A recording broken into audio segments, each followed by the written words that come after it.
Hello, and welcome to episode 66 of Flix and a Six.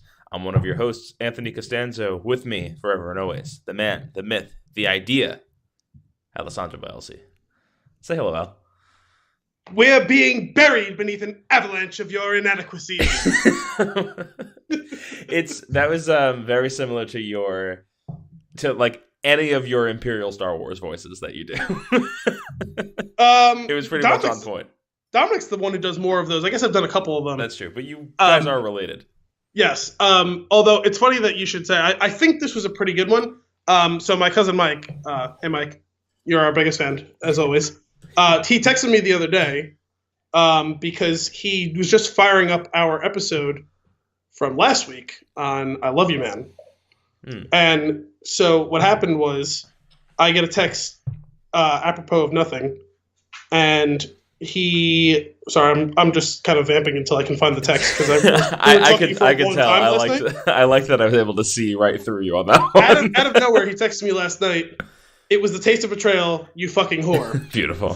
Followed by nothing like almost spitting out your coffee on the way to work on a Tuesday morning.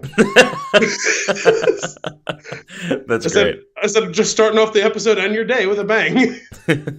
You're a whore, Peter. All right. This week's episode, we are going to be discussing Mowgli, some classics returning to theaters, the Kingsman debacle, Breaking Bad the movie, and other AMC shenanigans. Shenanigai? No, it's definitely shenanigans. All right, we're going to make it shenanigai. Other assorted news and nuggets, all before diving into our flick of the week, V for Vendetta, just in time for November 5th. It's totally after that. But first, we're going to have Al, so many more news and nuggets as well. What are we drinking? We are drinking Stone Vengeful Spirit IPA. It's an India Pale Ale with pineapple and mandarin orange, not to be confused with the one with tangerine and pineapple. Tangerine. Now, do you have to say that there's music in the episode when you do things like that? That's what I never really was sure if I needed to check that box or not. Yeah. So we had a fair amount of, or at least I was treated to or tortured with a fair amount of the Flaming Lips being sung before this episode started. So this is 7.3% alcohol by volume. We've done some Stone beers on the show in the past. They're a great brewery. I enjoy them. This one has a story, as theirs often do. Stone's Vengeful Spirit IPA, a tropically inspired IPA. We've often been inspired to brew beers on a theme. In 2007, it was black IPAs. 2008 saw Belgian-influenced IPAs. And more than once, it's been triple IPAs. It's been fun to dive deep, and you've ridden those waves right along with us. But like you, we also crave new breaks to surf. Right now, it's tropically inspired IPAs, as represented both by this flavored ale, Stone.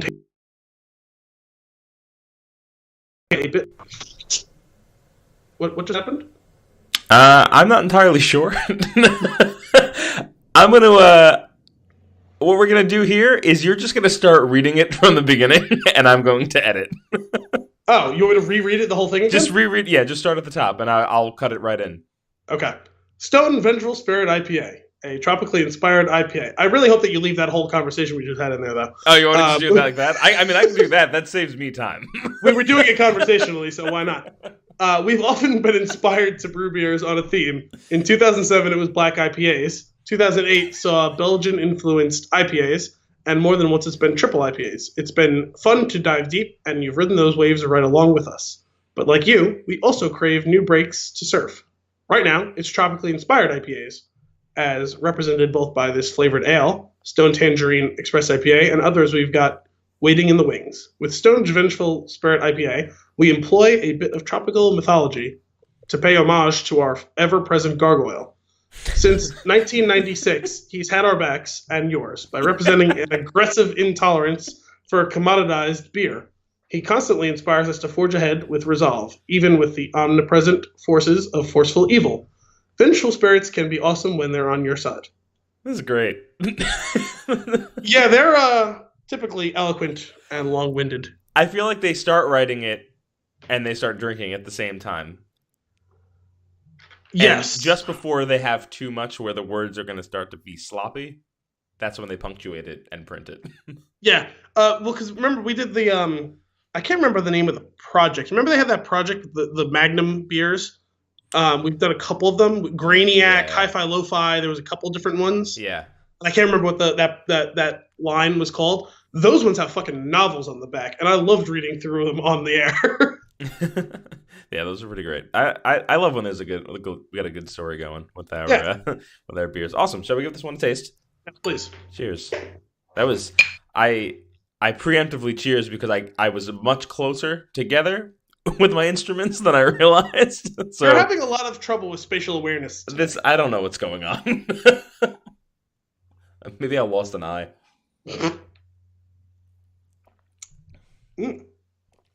Oh, that's tropical. Yeah, that's flavorful. That's it's very different from what we've been doing lately, I feel like. Yeah, well, we've, I guess, kind of recently gotten more into the seasonal, right? Yeah, it seems that way. Well, aside from the fact that we drank about 50 pumpkin beers the other day. It was a lot. They were delicious. I couldn't smell them at all, so my flavor, the nuance of the flavors was lost on me a bit, like except for the ones that were drastically different in style. Mm-hmm. There was a certain sameness. They were all good, but I was missing it since I couldn't smell them at all. I was missing on some of the nuance with those beers. Yeah, it was pretty good. It was a successful return of the pumpkin beer tasting. Yes, may it always remain near and dear to our hearts. Yeah, indeed. So for those of you not familiar, I will go around and I'll buy a few different pumpkin beers. My old roommate Michael will also buy a few beers, and I say a few. He showed up with over 15 different pumpkin beers in a messenger bag, which is what you did not see when he arrived. No, but I can picture it because he's always got one of those. He what?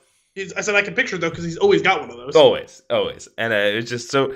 By the time he got there, and then you guys got there, and you brought some more, and then Jay got there. We brought 4 or 5 beers between the one I made and the ones that Dominic had. And we were like, earlier on, Kim and I were like, do we have enough beer? Do we have enough? And it wasn't until about, was it like 1 in the morning that we were finally done tasting them all? I think it was a little bit before that, but it was pretty late. It took me, Michael, and Dominic dragging you, kicking and screaming to finish all of them off. That's fair. That's valid. I couldn't not have all of them. Yeah. So no, but it got to the point where like you were looking daggers at me while handing the glass. Yeah. Like making sure to find the glass and hand it to me, but also making it very clear that you wanted me to die. Right. Right. They're not mutually exclusive. It was a lot of beer. It was a little pour with each one, but that adds up really quick. It suddenly becomes a power hour, and it's, well, see, the thing is, it started as a little pour, but once we started shedding members of our team, the pours were getting bigger. Yeah, because we were pouring a 12-ounce beer into 12 cups when I got there, right. And at the end, we were pouring a 20-ounce beer into 4 cups. Right. We definitely did that math backwards. We should have started with the big ones, moved our way down to the smaller ones, but. You learn as you go. Maybe we'll do it differently next time. I mean, probably not. It wasn't a problem for me. I didn't really even get more than a light buzz. I was a little late. There was construction to be done at the house. I obviously have a pretty solid tolerance for alcohol. There was quite a bit of food, and there's only so fast you can go because some people are barely finishing their 1-ounce pour, and we're like snorting them. Or whatever. We were doing what now? I told you I couldn't breathe. I was trying to clear out the nasal passages to fully enjoy the experience. Right, that's fair. But that drunken night ended in many games of Quiplash, which if you haven't played Quiplash, it's a lot of fun. Especially if you get the full squad available. Like if you're playing with 4 or 5, 8, like it gets better when you get up to whatever it was, 8. Yeah. We had a full crew, which was and you know what though, everybody was pretty good at it. Yeah, I think it's because you also like not everybody was super familiar with one another. You get to really see the dark side of people's comedic thoughts. Well, 2 things. Out. 1, there's that. 2, you could see there was a pretty quick like have versus have not situation where the people who knew the room. Yeah. Were scoring early and often. So some of the other people either couldn't see the room or weren't willing to jump past the creative barrier. So if you're not familiar with I think Kim was playing it very conservatively early on. Yeah. She definitely realized eventually, once she saw, especially what Michael Warren and her friend, whose name I forgot, were putting out there, she eventually got on board with we're going all in on this. Yeah, it's like that. So for those of you not familiar with the game, it's just like you could get it on a lot of different systems. You can get it on multiple gaming systems. We had it on the Fire TV. It's a Jackbox TV game. Exactly, and the game is just like you get questions on you. You sign in with your phone. You put in a code that makes you part of the game, and you'll get questions on your phone that you have to write an answer into. And then it's you are pitted head to head against somebody else who's writing an answer, and everybody else in the room votes. It's all anonymous until the answers are revealed. And voted on, which is kind of fun, and it just makes there's like usually really silly prompts with even more absurd answers, and it's a lot of fun. And after a lot of drinks, it's just chaos. It's kind of like a more open source version of like an apples to apples or what's the other Cards Against Humanity? Yeah, where it's like instead of it's one person versus the field, it's a constant rotation of two people versus the field, or two pieces versus each other. Yeah, creating the favor of the field. It's a good time. I'm a fan of that game. We played many more rounds than I expected, which I was okay with. We had some good action there. During the beer tasting, there was Hocus Pocus played multiple times on the TV. Clue, we got a little Clue action. We had about 4.5 hours worth of TV sitcoms Halloween episodes. So there was some Boy Meets World. There was some Friends. I don't think I saw any of that. I think you missed all of that. So you must have started that before the party started, because we didn't miss that much of the party. Yeah, I mean, I was cooking for a good 3 hours before people arrived. I was going to say, because we were like an hour late. I had to make like 700 empanadas. Yeah, that was a lot. It was really 24, but it felt like 700 empanadas. But they were like the full-sized ones. They were. Like bite-sized ones. Yeah, these are not babies' empanadas. They're mama's empanadas. They're delicious. We should probably wrap up this beer section, though, because this beer is delightful. I don't know if this is delightful. If this matches your approval scale. What do we settle back on your original approval scale? I'm in. That's what I it was. think that's it. I'm in or I'm out. I finally have been granted back the gift of smell the last 2 days, maybe. So as soon as I cracked this open, my nose was assaulted with the fragrance of this beer. Yeah, I noticed that too. But it was effervescent. I was about to say something, but right before then, we were just talking about my spatial awareness issues that I was having, and I was really struggling not to somehow accidentally throw the coaster bottle opener through my computer screen. I felt like I was actually like restraining myself from accidentally throwing it, which is I don't know what's going on. I think I'm just off today, but yeah, it seems like it. It should make for a good episode. But it was as soon as that bottle cracked, it was like, whoa, there's the hops. It smells good. It's very juicy. It's sweet but not like sickly. So nice color. It's got that hazy like juicy IPA look to it. Yeah, which but it's like a nice light color. Yeah, and what I like about it is sometimes with IPA, I'm looking forward to the bitterness of it, and then sometimes with like the hazy ones, you almost don't get it at all.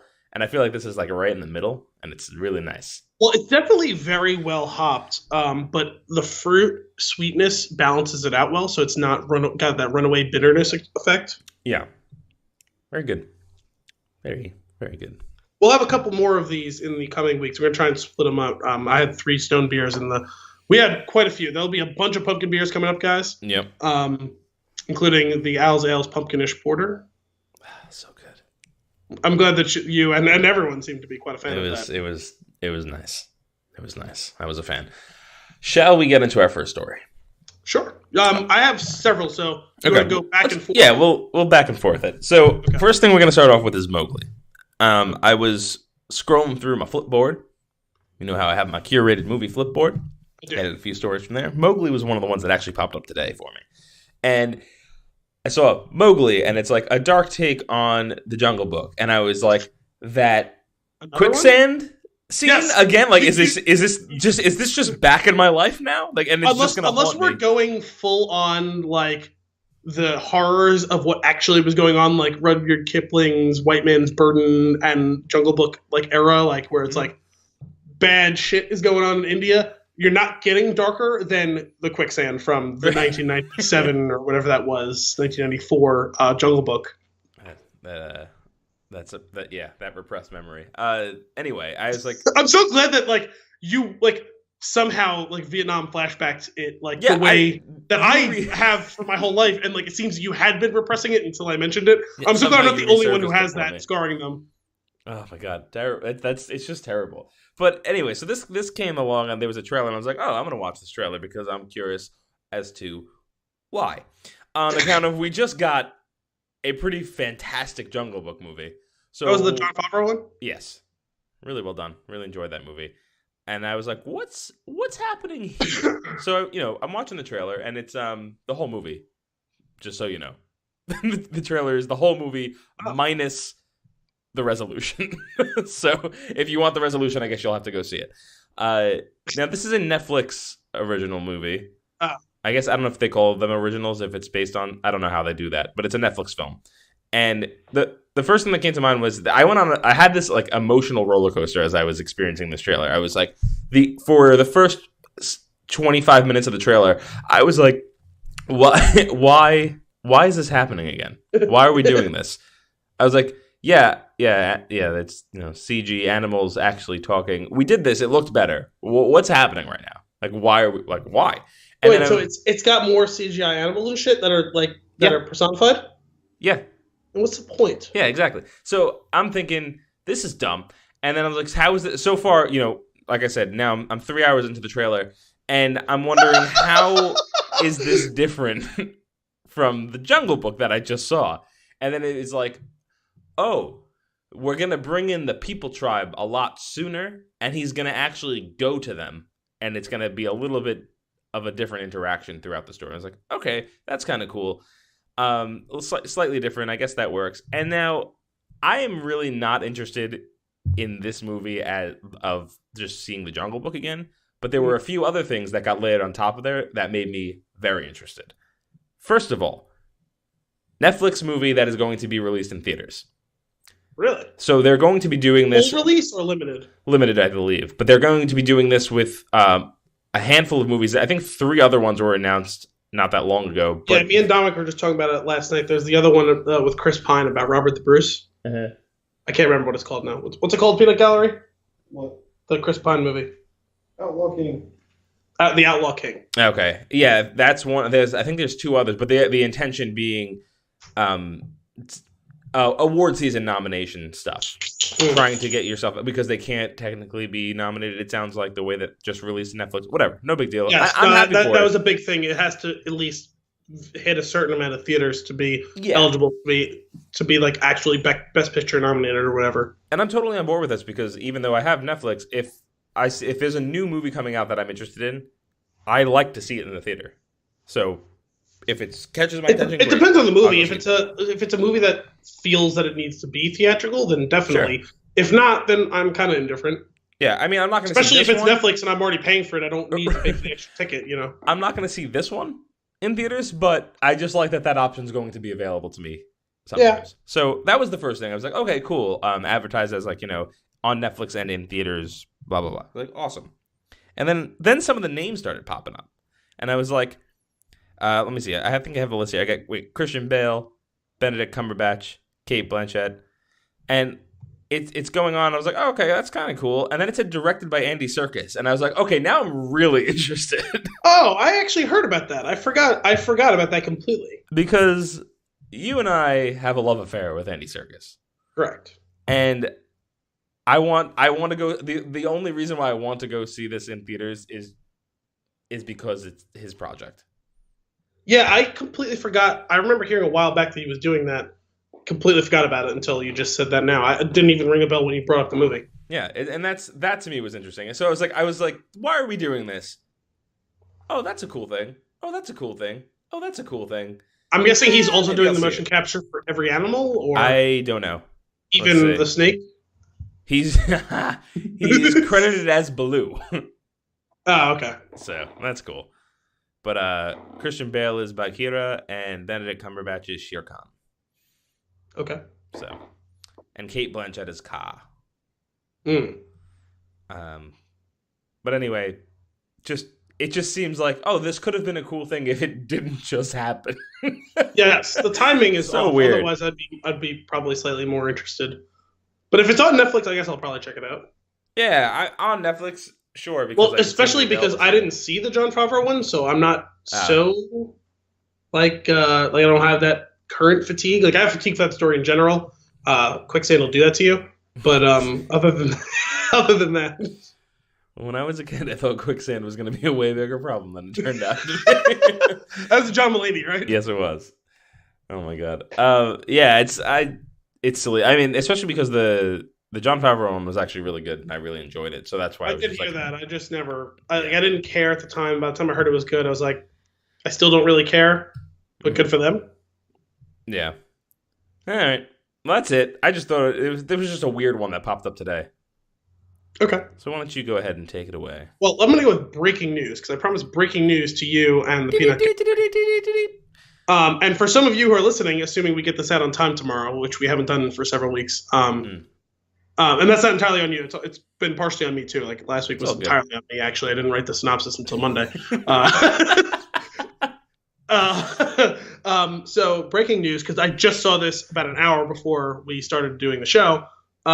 Star Wars announced the next live-action show that is going to be in production for Disney Plus, the standalone streaming service, and they have optioned a TV show about Cassian Andor from Rogue One. Yep.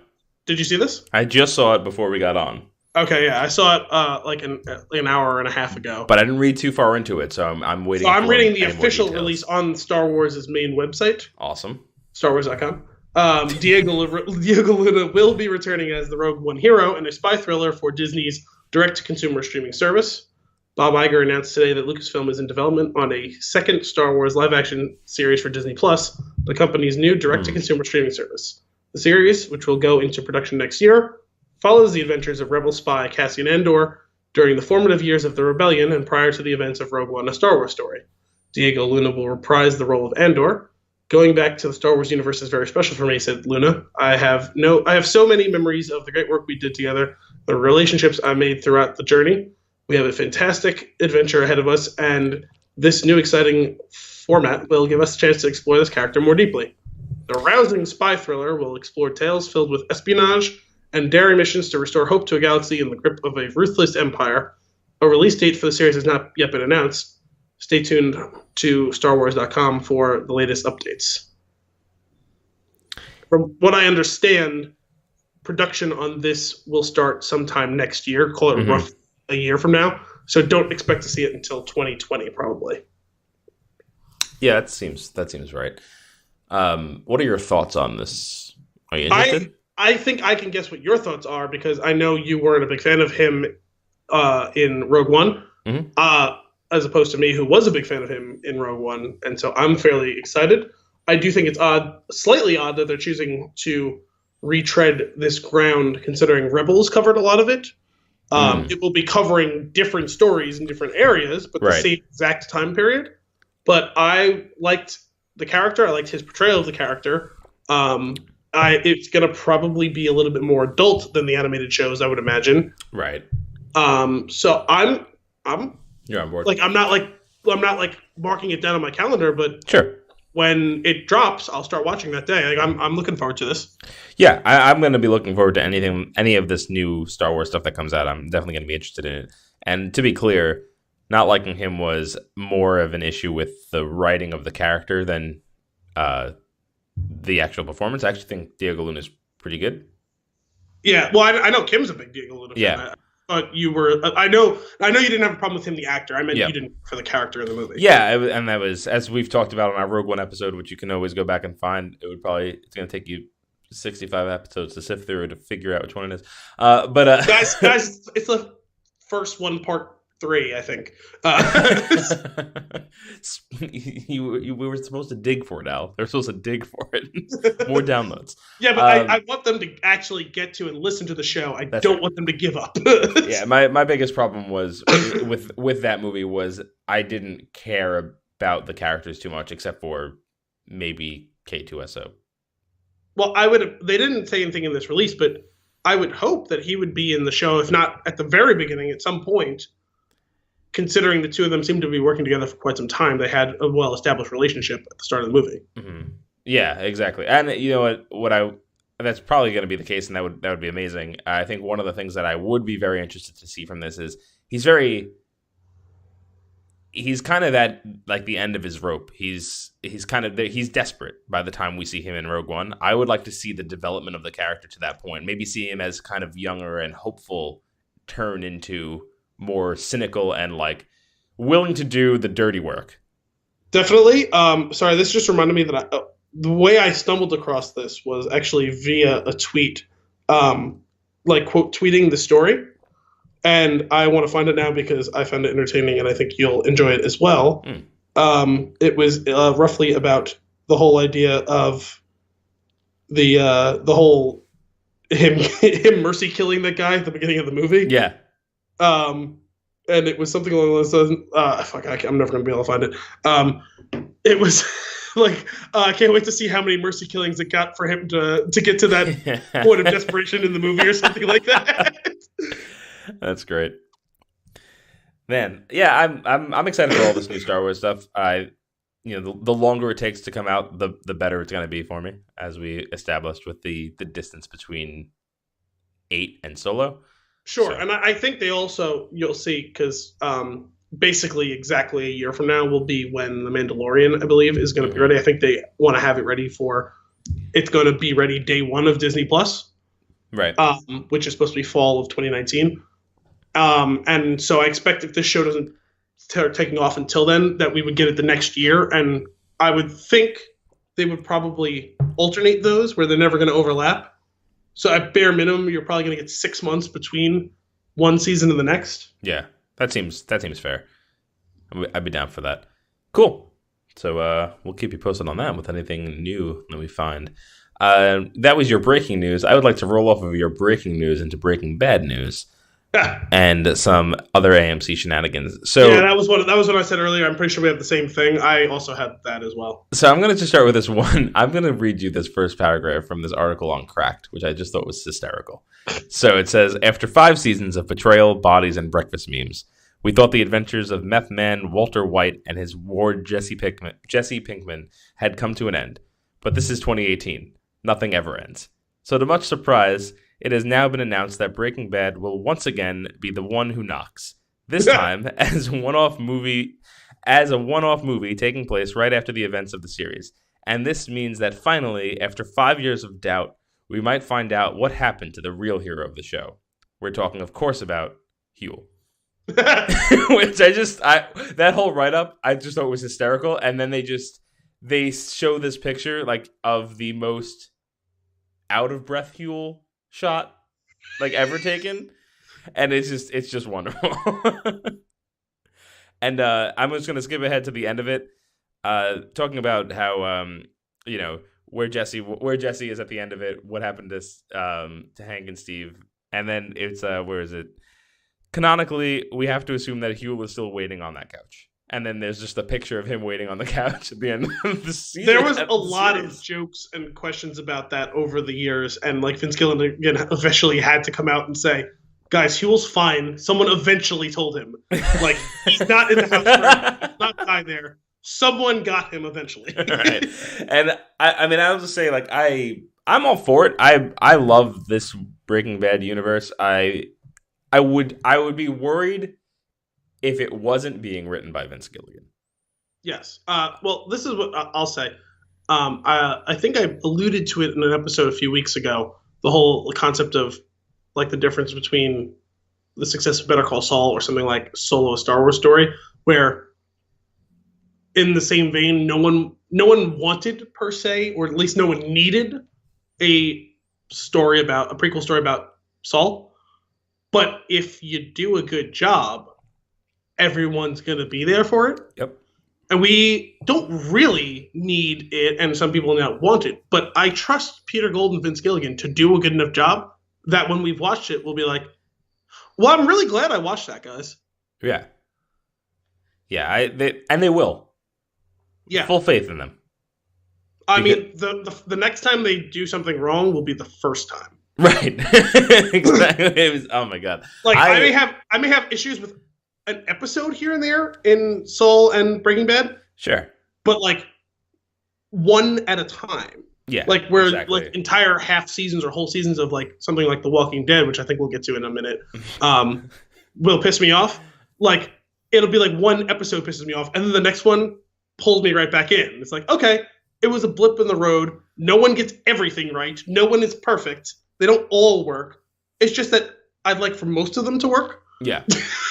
For sure. The writing on those shows is stellar. Like what I'm thinking is I'm thinking we'll get the one more season of Better Call Saul, and this movie will be a nice little bow that wraps up the two series together into like a final story maybe. I actually wonder whether or not this might come out between the two. And like cap it with the final season. I don't know. That could be the case too. I wonder. I don't know about the time, because I'm guessing like when they announce this like this, it's not a theatrical release, which they were a little confusing about in the initial story. Mm-hmm. It's going to be a TV movie. Yeah. So it's like a special AMC event original thing. Yeah. So I don't see why they couldn't do that pretty quickly, but I could be wrong. Maybe it comes out a few months after Better Call Saul. I don't know what the turnaround on that would be. It's going to depend, I'm sure, on how much of the cast they have to assemble, reassemble, whatever. I'm guessing most of the Breaking Bad cast won't be there, considering like a bunch of them are dead. Right. All the meth heads are dead. Walter's dead. Spoiler alert. I just wish like you heard Dominic in the background. Hey. Well, I don't know if you can tell in the background, but he's softly snoring right now. Oh, okay. But no, he's seen all of Breaking Bad, so he's up on that. But and assorted, since I probably shouldn't spoil anything else in case anyone hasn't gotten around to finishing the show. Several other people died in the last 3 episodes. So outside of like Jesse, I don't know how many other ones, unless you want to get like flashbacks or like ghostly Walter White's like whispering to him as he's like on the run or something like that. I don't know how many other people you had to get back for it, Well, we might not know too much about the show or story now, but what we do know for sure is we will be checking in on this periodically as more news arrives. Moving on from that piece to the other part of this AMC news, and that is these AMC movies in general that they're doing. Now, in their gratuitous fashion, they will be making 3 Walking Dead movies starring Andrew Lincoln. What? Now, okay. You know what's so great about this? First of all, like, we're not going to get into spoilers in case anyone hasn't watched. Like, you've seen the last episode, right? Yep. And anyone who hasn't got around to it, like, I don't want to spoil it for you guys because I know it hasn't been appointment television for me either. Like, I watched it on Tuesday. If you didn't see this coming, you haven't been paying attention for the last ever on this show. And, well, no, that's not fair. It's for the last, let's call, how many was this, the 8th, 9th season? Let's say anything post season 2 or whatever. That's the last time anything had real stakes, it feels like. If you haven't been paying attention, then you wouldn't have seen this coming. But everyone else in the world knew that this is what was going to happen, I think. Because they do everything ham-handedly like this. And they have no balls. I'm going to go with that metaphorically because, I mean, the showrunner is a woman now. And that's not meant in any way to denigrate her at all. I was suckered in at the beginning of the season. I told you guys, hey, look, it looks like they may be turning. They did not. It was a fake out. I'm sorry. This is your statements there just reminded me of the Doctor in Family Guy, where it sounds like he's saying something horrible, but he's just stating a fact. Or I was actually thinking of the Doctor from Arrested Development. Yes. we lost him. Wait, no, like we actually just can't find him. He's not here. He's all right. Wait, you said he was all right. Yeah, he lost his left hand. He's all right. Oh, it's true. Yeah, no, it was complete utter trash since the second episode of this season. You know, it was glossy trash. You know what I mean? Like there was some Febreze sprayed over it. It wasn't all bad. It's just been mostly bad. I didn't even watch a lot of the episode before this one. I saw the last like 10, 15 minutes. And honestly, I left. Again, I don't want to get into spoilers in case people are a couple episodes behind. The thing that happened at the end of the last episode, not this one, the one before, the thing that spurred Rick's last episode. Yeah. I laughed out loud when it was happening.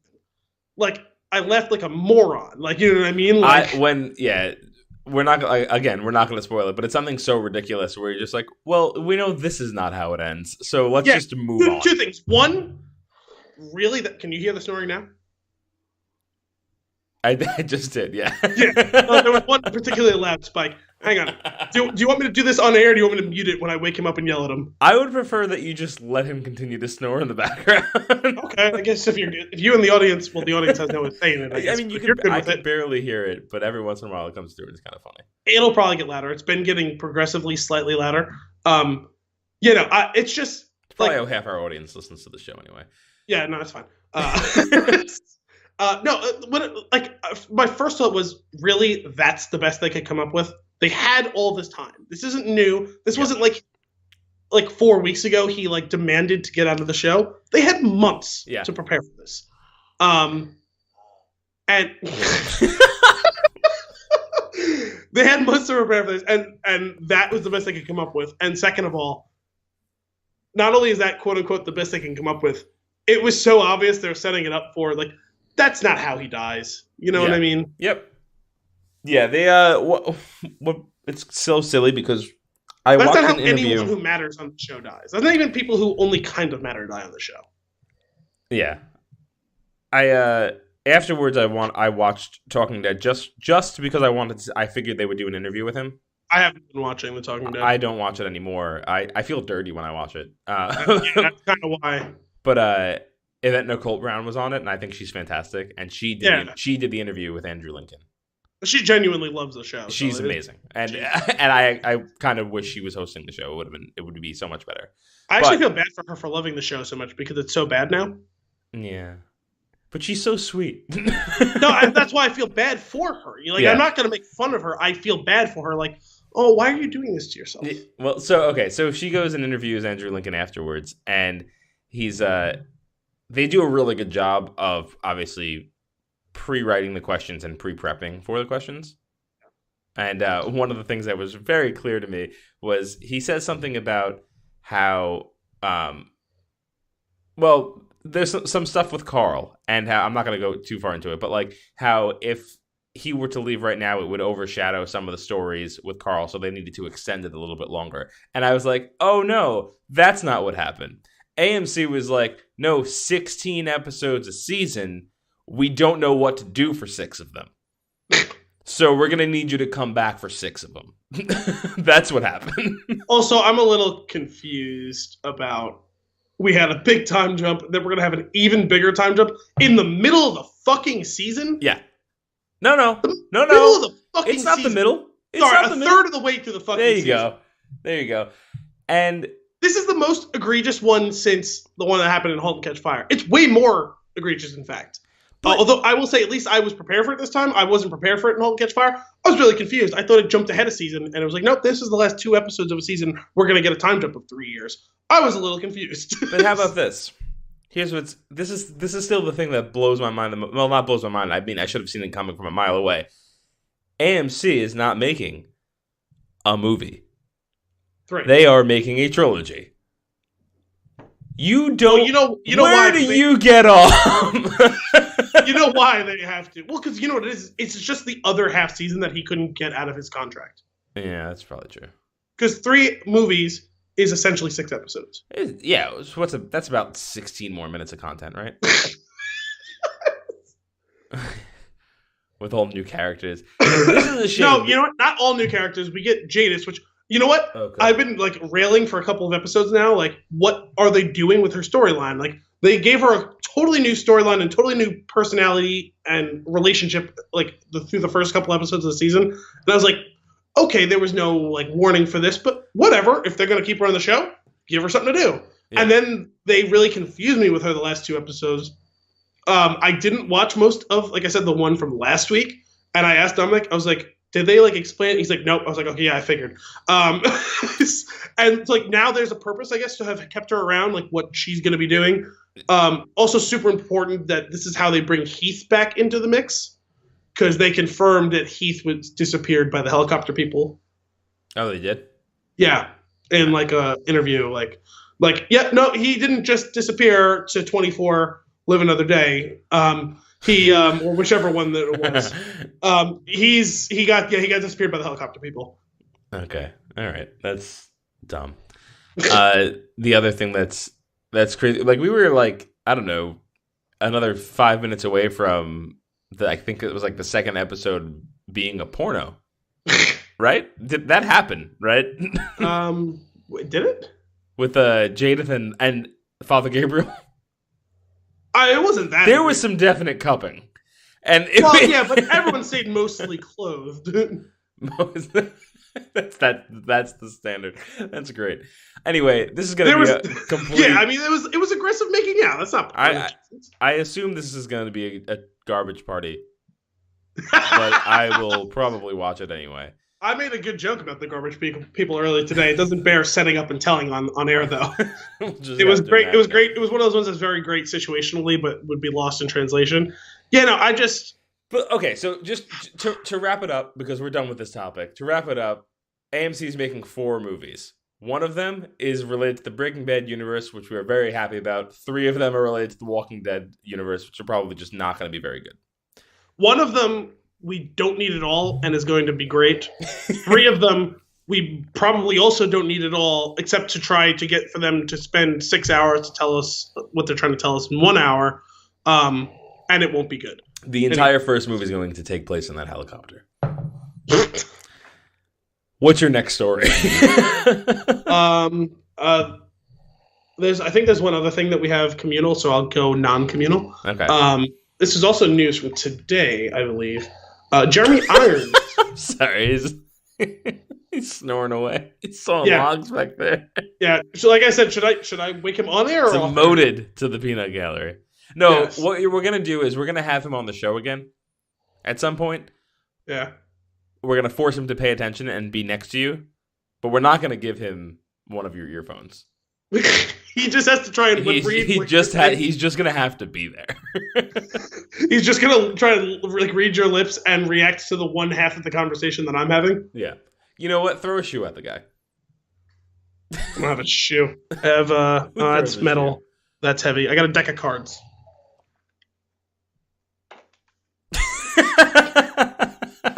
Undeterred. Wow. All right, go ahead. What's the next one?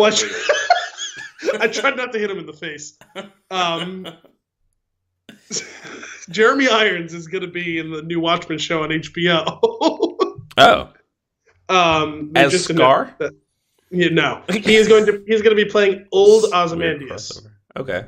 That's the headline. Jeremy Irons is apparently old Ozymandias in HBO's Watchmen. Oh, hey, Sleeping Beauty. I like him. Those cards didn't get there on accident. I threw them at you 90 seconds ago. Did you? Yes. You're snoring pretty loud. Sorry about that. Anthony can hear you very clearly. Savage. Well, I was the so-called peanut gallery, was I? You were the snoring gallery. Okay. Let's contribute in some meaningful way. Well, now you sound like you're wasted and you're slurring. I like him. Big fan of him. Oh, yeah. Big Jeremy Irons fan. Yeah, he's and his cereal. I don't know. What? That was a Family Guy cutaway joke that they found a way to have 2 of during an episode. I don't remember which episode it was, but the whole thing was I think it was this is as boring as Jeremy Irons cereal or something like that. Oh my God. And it's a cutaway to Jeremy Irons sitting with a cereal box with his face on it. Oh my God. And he goes, "It's very bland." And then they come back to it again, and he goes, "If you're looking for a toy at the bottom of the box, there is none. Only more cardboard." That's great. So, when does this series come out? I think it comes out early next year, sometime next year. I have not kept up much on the story because I wanted to not care because the movie pissed me off some, and I don't understand how you make a show about it. Mm. So I can read you. This was a story on the AV Club. We've known for months that Jeremy Irons will be in HBO's Watchmen TV pilot, which is supposedly a quote-unquote alternative reality from the one depicted in the comic and takes place after that story. But all we knew was that he'd be playing an aging and imperious lord of a British manor. Now it sounds like we may not have known that because, wow, that was poorly written. Yeah. Because Slash Film now says that information was a bit of subterfuge to hide the fact that Irons is actually playing an older version of Adrian Veidt, aka Ozymandias, the secret villain from Watchmen. Spoiler alert. And episode name of a Breaking Bad episode. Yeah. Slash Film says it has confirmed that this news is correct, but we haven't heard anything official about it from HBO. Assuming that Irons is really playing Veidt, it's important to point out that the leaked set photos we saw over the summer included a newspaper with a headline about Veidt being dead, meaning his role in the show will either be minimal or he'll appear in flashbacks at some time. The original Watchmen started with the murder of Eddie Blake, aka the comedian, with flashbacks revealing what led up to his death, and given the talk about this project being a remixed version of the story, opening it with the murder of Adrian Veidt and then having him pop up in the flashbacks would be a good way to pull that off. Plus, Veidt is the guy who killed the comedian. Spoiler alert, guys! So there would be some fun symmetry there. It's been long enough. I actually remember enjoying the movie. But I don't remember the movie. So that's weird. Me and my cousin Mike were talking about this last night. It's two, Mike. It's two that we're mentioning you today. I loved the graphic novel. Oh, okay. By Alan Moore, the same guy who wrote V for Vendetta, and he also wrote a lot of other famous stuff. And I was super hyped for the movie, and I was let down by it. I really disliked the change they made for the ending. Visually, the movie is stunning, and the fight choreography was great. Some of the performances were really good. Some of them I found was pretty flat. It was a lot of characters. But that's some of the characters over from the book too. Like it's an ensemble cast. It's meant to be. It's a superhero team. Yep. I was just disappointed with it a little overall. Some of the way it was cut up and pace was a little choppy that I wasn't a fan of. Okay. It's okay. Like there's some bits of it that I really like. Some bits that I definitely didn't. It's just that it disappointed me. I'm just kind of interested. Now, it's a graphic novel. Are there also comics like that, like an extended run of comics, or no? Not to my knowledge, but I could be very wrong. I just know it's one graphic novel, so I read the whole thing. That's what the movie covers as well. If there was any other extended material involving it, I'm not aware of it, but that's not to say that it wasn't the case. I just may have never run across it or whatever. But now you said that the HBO show takes place after the events of the movie or the comic? Both. In an alternate they're universe. The same thing. But if it takes place after the events in an alternate timeline or universe, how does it take place after the events? Dude, you're asking the wrong person. All right. This is one of those things we're just going to have to see it play out.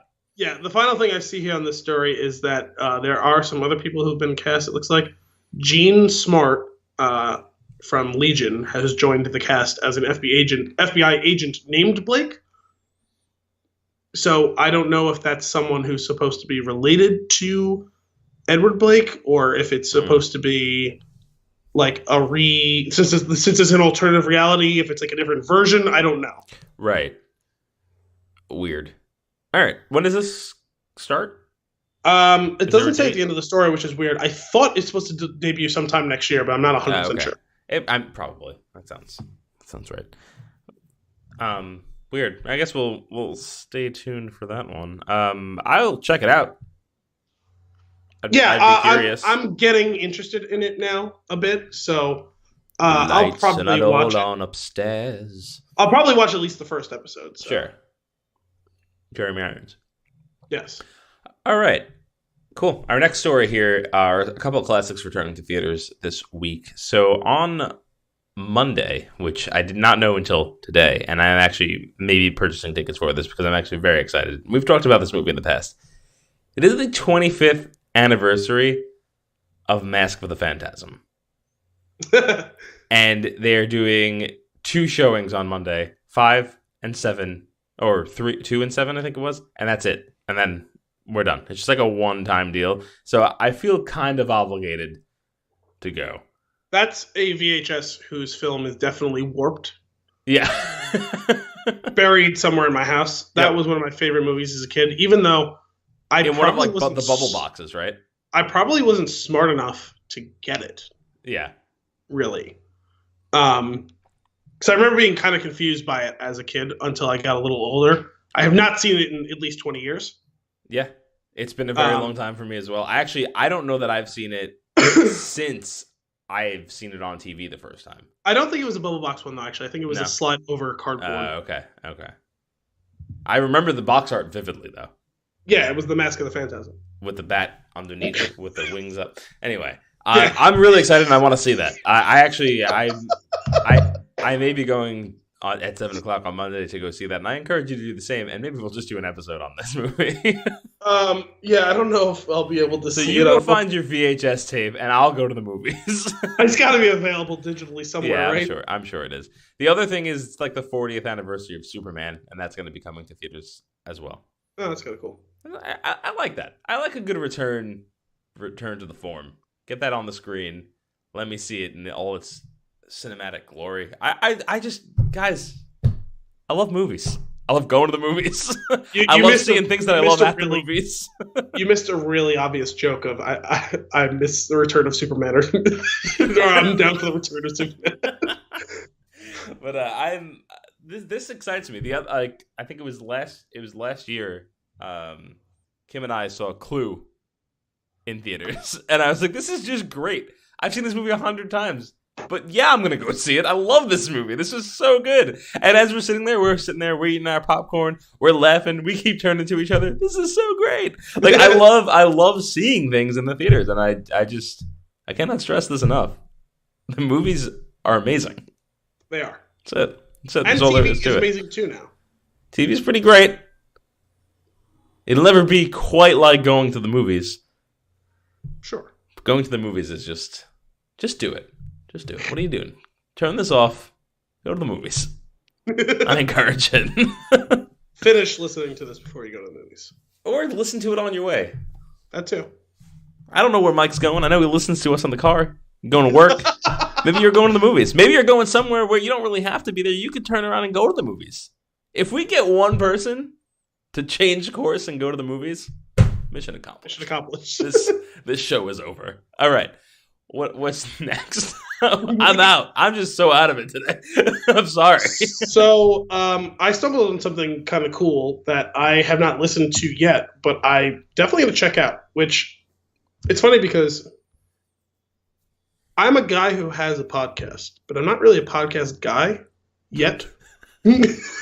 Just because you're a bad guy doesn't mean you're a bad guy.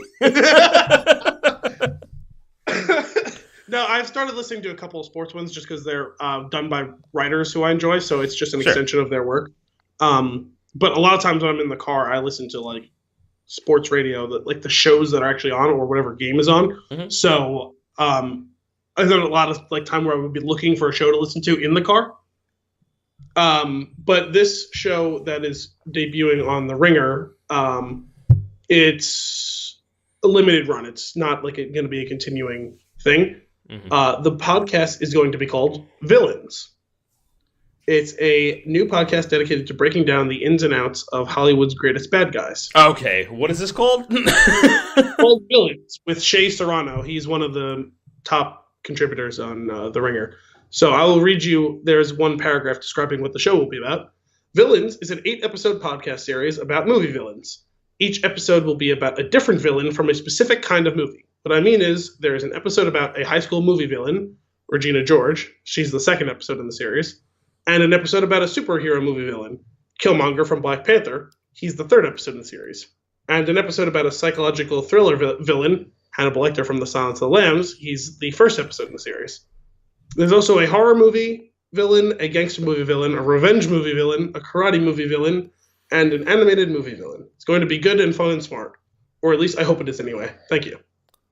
That's amazing. That's the pitch. I am officially subscribed. I got it. The first episode was up today. I don't know if it's every day or throughout the week or throughout the couple of weeks or whatever, but I'm looking forward to listening to this. What's the most villainous thing that Regina George does? That's so far the caption of this. This is great. I'm all over this. I thought you'd be interested. I thought anyone who's interested in this show might be interested in this as well. So done and done. This is great. I'm so excited. I love finding a new podcast. Just got to add it to my movies podcast playlist. We're good to go. Fantastic. We're on there too, just so you know. guys, if you start listening to it, start tweeting at Shay and tell them you heard about it from us, because our referral does not mean very much to him. But if he were to refer us. Amazing. Awesome. That's exciting. I like that. I'm very interested. Cool. And it's just an 8-episode thing. Mm-hmm. I appreciate that. I appreciate not committing to this is just a thing that we're going to release every week or every month. Some things have limits. Probably get old quick. It's okay to have limits and to just do this is the podcast equivalent of a miniseries, and I appreciate it. I could see this could have been 20 episodes. You could come up with 20 great villains. So 8 may end up being not enough. Right. Maybe next year they would decide to sorry, Dami just woke up again. They might eventually decide to revisit it. I don't know. But 8 is probably under promising, right? So I'm looking forward to it, and I'll listen to every one, even if it's about, just because it sounds like such a cool concept, even if it's from a movie I didn't necessarily see, or maybe I'd watch the movie and then listen to it. Yeah, I'm all for it. I thought you did that thing, Al. You did the thing where you gestured? You ended the sentence without punctuation, and I thought you had more to say. That's what that extra pause was at the end. No, that gesture. Yeah, it denotes finality. That was it. All right, cool. The listeners can't see that shit. No, but you can. I can. The next story on my list, which I believe you said is the other overlap, is the Kingsman debacle. And why is it a debacle? Yes, that is the overlap. There was I came across numerous tweets and articles of people freaking the fuck out that Taron Egerton wasn't going to be in the next Kingsman movie. Yes. In what was said in the titles and inside the articles, the third Kingsman movie. And that is not what's happening here. The next Kingsman movie is a prequel. He will be in the third in the trilogy around that character. Okay, I was a little confused because the quotes he gave are very confusing, if that's the truth. Yes. Because I didn't see that follow-up story. I saw this story yesterday or the day before, and I've just been holding on to it for when we did the show. I didn't bother texting you about it. So let me get this here. See if we can pull it up. Because I will paraphrase his quotes was, I'm not in the next one, but this isn't the last you've seen of me as Eggsy. But there's a story that they're doing with the next one that doesn't involve me. Yes. So which Mark is a confusing thing to say without including that one of them is a prequel. Mark Millar, he tweeted in response to all of this confusion is that people seem awfully confused by this. The Kingsman movie Matthew is shooting in the new year is a prequel set at the beginning of the organization in 1918, as reported a while back. Kingsman 3 comes later. Oh, but the next one that will hit the screen is this prequel one? That's what it sounds like, yes. That's kind of dumb. I would rather them do it after the story is over. Unless there's some sort of thing that they maybe they did some stuff with characters that they're maybe running out of, so maybe they have to kind of reset expectations and inject somebody in for a storyline that they're trying to do. I'm not really sure. I'm guessing it's probably scheduling related. Could be. Because Taron Egerton's become very busy all of a sudden. He's a pretty good actor. It's not like I like him. I'm actually becoming. I had zero interest. I'm actually becoming slightly interested in this new Robin Hood movie he's in. Same. So, and that's out soon, really soon. Except something about that was it's really terrible. So during the World Series, they kept playing trailers for this movie, and it was actually a bad cut of a trailer. The audio is not synced. It's not refined, and it was jittery. And it makes it look like it's a B movie, shot on a personal JVC camera. Nice. And I was just like, now, I know that it doesn't look like this or sound like this because I've seen the trailer before. But if this is your first experience with this trailer, you're like, what is this hot trash? Yeah. And I was like, ooh, why are they doing this? They're paying a lot of money for this slot. What's happening right now? Oh yeah, money. Anytime, NBA Finals, NHL Finals, like Stanley Cup Finals, whatever, like Super Bowl stuff like that. Any of those commercial spots definitely are super expensive. It just seems. Good night, Peanut Gallery and Dexter. So, I love Kingsman, and I'm super interested in seeing a prequel movie. I think it would actually be very entertaining. I don't know. Again, this goes into we probably don't need it, but I trust them to make a good movie, and this would probably be more interesting than just like Harry the younger years. Sure. I'd be much more interested in like the origins of the organization or whatever. Right, which is what it is. Because we get the same theme and some of the same stuff, but it's going to be old-timey, high-tech gadgetry with a new cast of characters in the same like vein, thematically, whatever. It's going to be fine. I'm sure they're not doing it in this order for any nefarious purposes. Yeah. It's a little irritating, frustrating. I'd rather the continuity of story and then go back to it, but maybe they feel... that's fair. Maybe they feel that there would be less appetite. Like maybe the people will feel like, but I would guess it's probably a schedule thing. Mm-hmm. Yeah, it could be. I'm not worried. Especially maybe they're worried. Maybe they're worried that the eternally postponed Gambit movie is going to keep Channing Tatum away from doing the third one. Oh my god! Stop! Get out of here with that. It's a maniacal laugh. It wasn't meant to be maniacal, but it became that. Oh goodness! All right, that's it for my stories. What else you got? I have one last discussion point. Okay. What are we watching? Oh. So I will say some things that I have just recently finished watching. Okay. I just finished Daredevil season 2. And it was most excellent. Oh, okay. So good. So very excited. I've heard a lot of people trying to compare it between the first and third season, which one's the best. It's been what now, 5-6 years since the first season came out. Like I remember it. I remember it being good, but like I don't really remember it that well. You know what I mean? Because there's been so much of those shows, and I didn't have time to go back and rewatch it or anything. And I remembered everything of importance that was going on. Like none of the callbacks and stuff like felt lost on me. Right. But to be able to judge it against that, I just don't have that ability at the moment. Really. All I'll say is it's really good. I'm excited. I'm only for what I'm watching. I'm still only an episode into Punisher, but I was really enjoying it. I'm trying not to get too far. Like I don't want to just watch it and get ahead of Kim because I know she's interested, and I can't suffer the same way I did with Westworld and then not see the rest of it. So I'm playing my cards on this one. So I can understand that. Once we get through that, then I will obviously move on to Daredevil, and I'll be very excited about it because I absolutely love that character. This is again another one where there's really not that much. There's like an oblique reference to the Defenders. It's more of like this. I have this weird thing with video games too. Where there's more impact of the Punisher actually. Although again, it's really more about the Punisher's like presence in season 2 of Daredevil than Punisher's thing himself. The only stuff with the Defenders is mostly about what happened at the very end of it. But like all tie-ins, him and Elektra, that's the only stuff that matters about the Defenders. Right. Nothing matters about Luke Cage or Iron Fist or Jessica Jones. In fact, he doesn't say any of their names. But look, the thing is, all tie-ins with the different series, they're all Easter eggs at best. They're not. They can't be fully No, it's not relevant. True. There's an entire team-up episode in Luke Cage with Danny. Danny's in a whole episode. But you can probably be, if you just watch Luke Cage, though, you would probably be fine. I would imagine. Unless you didn't watch the Defenders or Iron Fist at all, and you're like, who the fuck is this guy? But even if you didn't, are you certain that there's not enough of an explanation?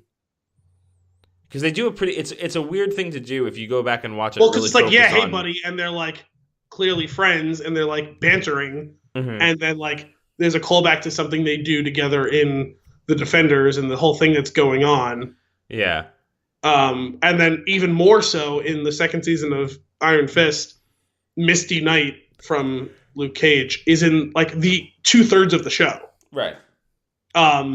And like there's references to what happens at the end of Luke Cage season 2. What I'm saying though is the fact that they have their own shows and the fact that they've had previous experiences are mostly just sugar on top of it, because the story itself is usually self-contained. Mostly. But yeah, that's the point. Well, the thing is, since Daredevil season 3 doesn't pick up at the end of Daredevil season 2, it picks up at the end of the Defenders. Mm-hmm. The end of the Defenders is important. Everything that went on with that is important. So if you didn't see it, you'd be a little confused. Yeah. But outside of that, there's one reference to the Defenders, and it's an oblique reference where someone's like, why can't you call your friends who are a little less mortal than you are? Mm-hmm. And he's just like, this is my fight. Right. And then literally the last 3 minutes of the final episode, he just like takes a pot shot at Jessica and says to someone, you're a great investigator, and you're way more stable than Jessica Jones. And like, that's it. That's great. That's silly. It's really good. I am excited to get into that. I think I had mentioned on the last episode that I watched an episode of Sabrina, and I would like to watch the rest of that. Haven't gotten to it yet. So I'm currently watching Flash and Arrow. I'm actually trying to keep up to date on because I fell really far behind last season, and I actually just finished the previous seasons, and I'm now caught up on the current season. So Flash and Arrow, Punisher, Sabrina, The Good Place. Have you guys started watching Scrubs? No, but I have all of them. Well, that's why I asked, because we talked about it a few times, and you and Kim were saying how you wanted to sit down and watch it. And then I was bored the other night, didn't have anything to watch, and I decided to start knocking some stuff out. And I went on Plex, and I realized that I don't have Damien's access anymore. Did he cut us off? Or? No, sometimes it just goes out. Okay, but I had access to yours. Yeah. And I saw Scrubs was sitting on there. Yep. I was like, I wonder if they started watching. I added it right after we talked about it. Okay. But it was more just I was asking because I saw it and I was like, oh yeah, I thought we were talking about it. I wonder if they started watching. Yeah, but I definitely want to see. I want to watch that. I've been interested. Not gonna get started on that though. Probably anytime soon because there's so much other stuff going on. It's good. It's you're never gonna. I don't think you'll regret sitting down to watch it. But there are a lot of episodes, like 100. Yeah, I think it was like 126 were listed. I honestly thought it was more because I thought it was 8 seasons times 24. It could be. Some seasons might be short. There's also, I'm sure it existed during some writer's strike at some point. Who knows? I think I have all of them, but maybe not. I'm also watching Walking Dead, and This Is Us. Okay. And I think that's oh, and Last Week Tonight. I love Last Week Tonight. I did just watch the season finale of Always Sunny, and it was confusing. If anyone's watched it, it was a weird episode, which is not uncommon for them. And I was actually good with the whole episode. It just wasn't a good season finale. Mm. Like if it was just existed during the run of the season, wouldn't have thought anything of it. Right. But as the close, it doesn't feel right. No, because it's about 2 characters the whole time. Then it's about Mac and Frank the whole time. And then like Charlie and Dee show up for like 2 minutes. And like the end of it is not the end of a story. Like it's not the end of a season story. It's not really, it's kind of the end of the episode story. It's stupid. It was weird. I don't know. What's Mac's real name? What's that? What's the actor that plays Mac's name? Rob McElhenney. If you get a chance, you really need to listen to The Armchair Expert with him. It's really great. Especially, you were mentioning that the other day, right? It's so funny. It's so funny. I absolutely love that podcast. I was watching with my brother, and he's like, "Oh my god, I guess I hadn't noticed this season because he didn't see the whole new season." Uh-huh. It's like he's like super jacked. I was like, "Oh yeah," like they made a big joke about it in the first episode like he just keeps taking his shirt off and like to show off how jacked he is, and they just like keep yelling at him to put his shirt back on. Yep. And it's great considering like was it 3-4 years ago when he got super fat. Yeah, he talks Now about he's that entire ridiculously journey, fat. and it's amazing. And in the amount of effort that went into that for a single punchline of them telling him to put his shirt back on, which is that's the whole thing. And that's like just the discipline and what he put his body through to go to both of these lengths is just hysterical. And I don't know if he needs to stay that cut. I mean, he definitely doesn't need to stay that cut. I really hope he doesn't get fat like that again, because he's gonna definitely be another one of these guys who like gets diabetes when he's like 50. Yeah. Oh my god, I just got a flash of Christian Bale as Dick Cheney.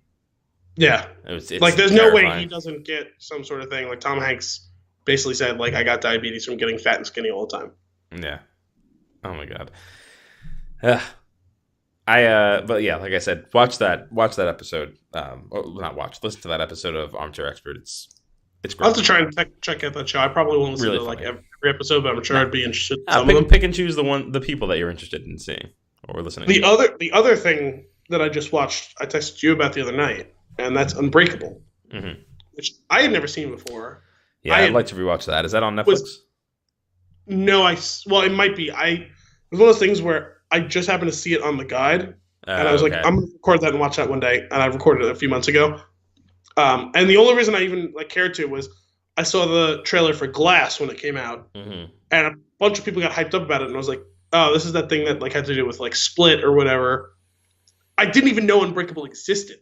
That's so funny to me. Until I looked into it, and I was like, why am I not aware of this? Like, I get why I didn't see the movie. I was like, why am I not aware of it? Right. A billion movies I haven't seen, but I'm aware of. Yeah. Like it's pretty rare that someone like mentions a movie that I don't have at least some nugget of awareness or knowledge about it. Like, oh, that's that one with this person, or oh, that was about that. Like yeah.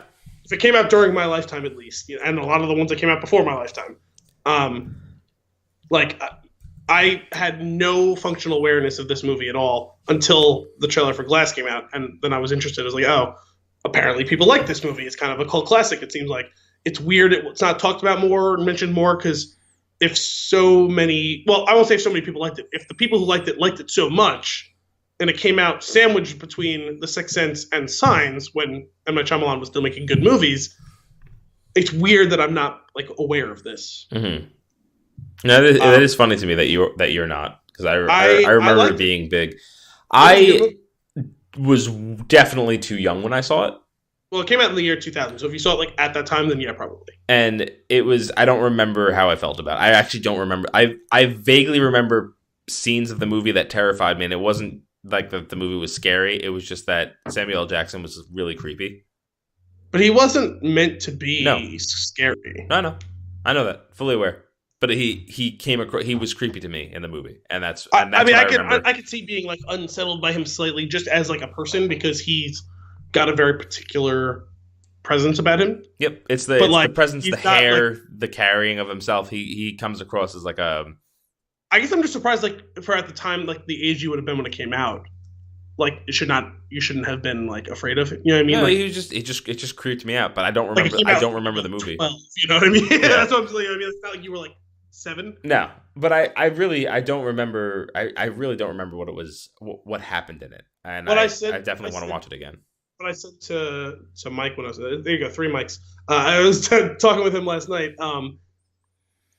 It's kind of fits in with this current realm of good superhero movies, meaning like Nolan Batman's MCUs. It's a superhero. It's a movie about a superhero, but it's not a superhero movie. Right.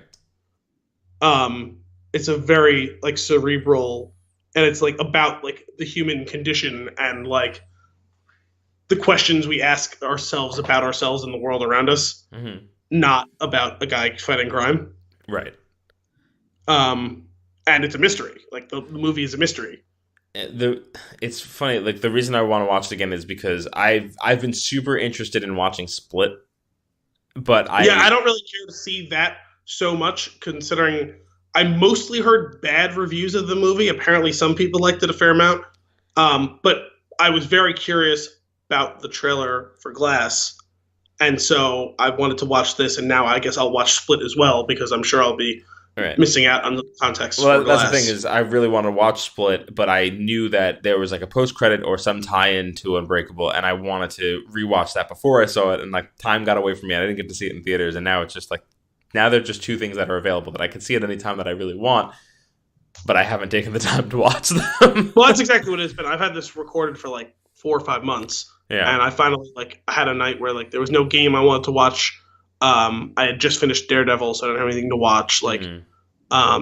So I was like, oh, I got 2 hours. I can knock this out. Like, Nice. it was good. I'm glad I finally watched it. It was very much not what I expected. Yeah, I have to check it out again. Sweet. What else you got? I mean, that's it. That's what I've been watching. I guess I have decisions to make about what to watch next. I'm really torn over whether I'm going to watch House of Cards or not. I think I might just not watch it. This would be the first time in a while that I just chose not to watch something of like a show I enjoyed. Why? I just don't know. I don't know if I should care about it with Kevin Spacey. And this isn't like a show of solidarity for Kevin Spacey. I honestly think that all things considered, they should have just not made another season of the show. They should have just ended it. I don't care enough about her character and what's going on, and this is now like this is not going to be a continuing. Like this is going to be the final season. Yeah. So like I don't like. Why should I care? Because it's the close of a story that you were interested in at one point. I guess I'm very interested to watch it. So much time has passed, and all of it's so fraught with these issues that I just maybe I'll watch it eventually, but it's not going to be a priority for me. Sure. I would like to see if they actually close out the story or wrap it up in some. I'm some sure way. they will. So, it's just definitely want to watch it. Like I said, I just don't I don't need a reboot of something for its ending. Is what it comes down to. Yeah, I don't really see it that way though. It seems like I feel like they handled the ending of the last season quite well. That this would have made sense anyway. So in my opinion, I'd be happy to a certain extent. To watch yes, but the thing is, I guess they would have spent time dealing with him being frozen out at the end of last season. Maybe, yeah.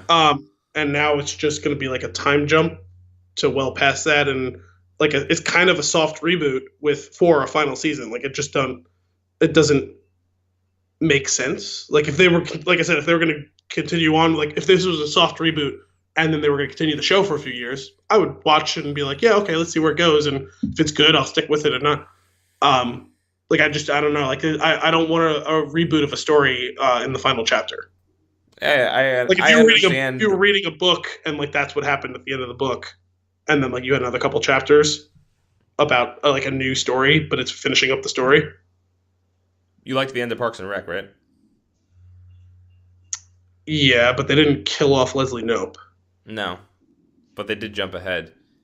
But it was with the exact same cast of characters doing the thing. You know what I mean? He's one character. I don't know. I would say he's the character though. You'll have to watch it to actually pass judgment on it though. It would be like if the final season of Dexter died and it was following Deb. I wouldn't have watched that season. Or if Breaking Bad, the 4th season ended with Walter dying and the 5th season was just about Jesse, I probably wouldn't have watched it. You definitely would have watched it. I don't think I would have. I think that you are a fan enough of the writers that you would have continued watching it. No, you don't understand. House of Cards has been one of my favorite shows its whole run. Mm-hmm. Just this, in the same category as a Dexter or a Breaking Bad or the Newsroom or Game of Thrones, or the Americans. It's right up there. I don't think I would have watched it. That seems silly to me to not finish it out. Yeah, I got so many other things to watch. All right, if you're not interested, you're not interested. I will definitely be finishing it, and I'm okay with where it's going, and I'm kind of curious to see how they play it out. But I'm glad that it's ending though, because a lot of these things do go on for a little too long. It'd be like if the last season of Walking Dead they killed off Rick Grimes. Oh my god. All right. That's enough No, of that. I don't begrudge someone else being interested and wanting to watch it. I Yeah. just don't see why I should. I just don't see why I should care. Basically. I'm just surprised because I feel like you normally would like to see the whole, like the entire picture of what was put out there. Because I do. Once I get engaged in something, I like to see it through. That's why it seems out of character for you. Yeah, well, I guess maybe if they had done it in a timely fashion, it feels like it's been so long since the show ended that, like, I don't care anymore. Has it been that long? I don't really remember. Yeah, it comes out. It's supposed to come out once a year. It's been like 2 years. Is it really? Wow, that's crazy. I guess that is true. I guess I finished the last season. Like that was a show that, like, when it dropped, I watched it within a week of it dropping. Oh yeah, like, well I'm also been a long time since I've watched it. I also don't watch it right away, and I kind of spread it out a little bit. So there's that. There's also that aspect. I could have. I think by the time I finished it, it probably had aired much more in advance of when I finished it. The last season. But, I mean, I guess that makes sense from, like, a timing standpoint. Like, yeah, feeling more like prescient to you, but, like, yeah, it feels like it's been forever since I watched it. So, like, I'll let you know if it's worth it. Okay. All right. I mean, no time soon. Let's be serious. But yeah, I'll definitely finish that off. Cool. Shall we get into our flick of the week? Yes. All right. Season 5 dropped May 30th, 2017. So it's been 18 months. All right. Damn. So, for this week's flick, we are doing V for Vendetta. I think this came to us while we were hanging out drinking pumpkin beers. I think we were thinking about this one just because November 5th was right around the corner. It was the aftermath when I realized that day was November 4th, and I was like, tomorrow's the 5th of November. Went home, me and my brother watched it, and I was like, yeah, we should just do it this week. Yeah. People can listen to it if they watched it this week, or if they were on the fence about, should I sit down and watch it this week? Watch it, listen to the show, or listen to the show if you've already seen it. Sit back down and watch it because you know you love it. Yeah, so just to point this out, our episode choices are not, like, locked in. And that's why you can send your request to flixinto6@spintune.com, and we will pick up the movies that you would like us to cover. The thing about this movie is you should probably be watching this movie once a year around the 5th of November, because it's just, man, does this movie hold up. And that's where I would like to start. Well, that's what it was. That was part of how the conversation started. We were talking about movies that hold up or don't hold up from just purely a visual standpoint. Yep. And this was what we were talking about as an instance of something definitely standing up. And it's really funny because this movie, like, it holds up in a lot of ways. One, the set design of everything going on it's just really well done. Yes. Because most of it is practical. All of it. And, well, aside from, like, swirling knives in slow motion. But that's not a set design thing. Yeah, right. But I'm saying, like, that it's really funny because, like, that stuff looks really good. And even for now, like, when did the movie come out? 2005 or 2006. So, damn, holy shit.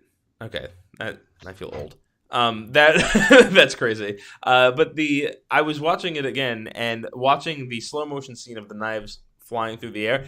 Not bad. Like, it's pretty good.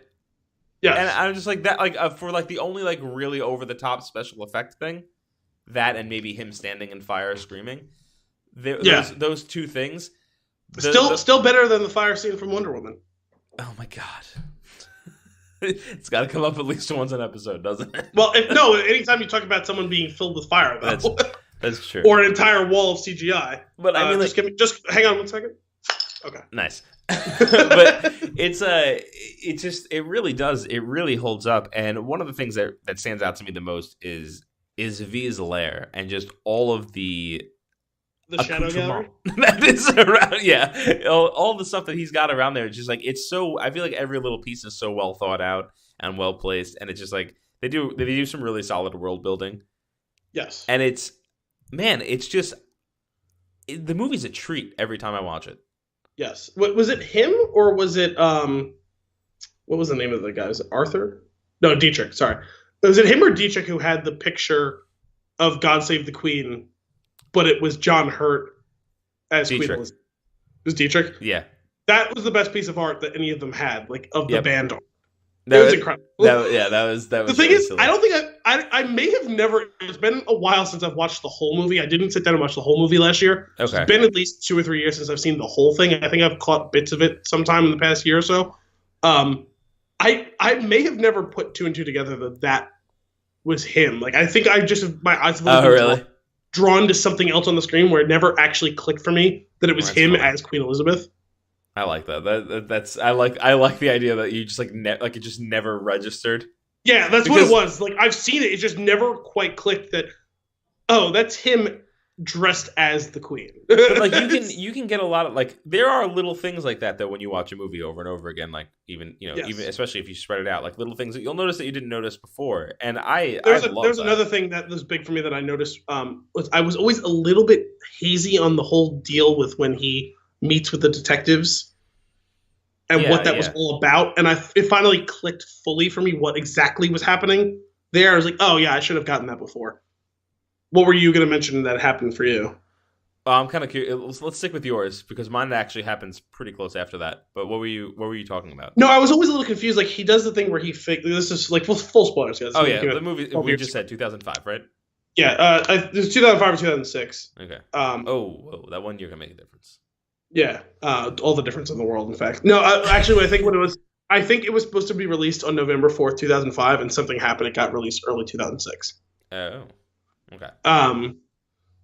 Because that was the 400th anniversary of the Gunpowder Treason and Plot. And something happened that got pushed back like 6 months.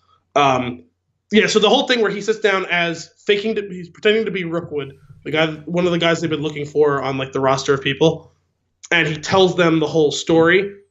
This is to Finch and his right-hand man, whose name I forgot. I could look it up while you go. Yeah, so he tells them the story, and then he asks them to put surveillance on Mr. Creedy. Dominic, yes. He asks Dominic and Finch to put surveillance on Creedy because they know something is wrong with what's been going on. Not that they're outwardly supporting, but they need the answers because they know that there's so much more wrong than they thought. He asks them to put eyes on Creedy. He says, "When I believe that, like you guys can, that he can't even when he can't even like pass gas without you knowing about it or something, or pick his nose without you guys knowing about it, then I'll contact you." And then he goes and sneaks in to meet Creedy. And I was always just like, and then Finch gets mad at him when he finds out that Rookwood was actually dead and that wasn't actually him. Yeah. I was always confused about what the whole thing was. It finally clicked for me what that whole thing was about. The surveillance? Yes. To make him think that the other guy's watching him? It was to make him think that Sutler was about to strike at him before he struck at Sutler. Yeah. Because I was always like, well, why would he want him to have extra surveillance when he's going to be going to sneak in there? And then why does Finch get mad when he sneaks in there? He doesn't even know he's there. That's the whole point.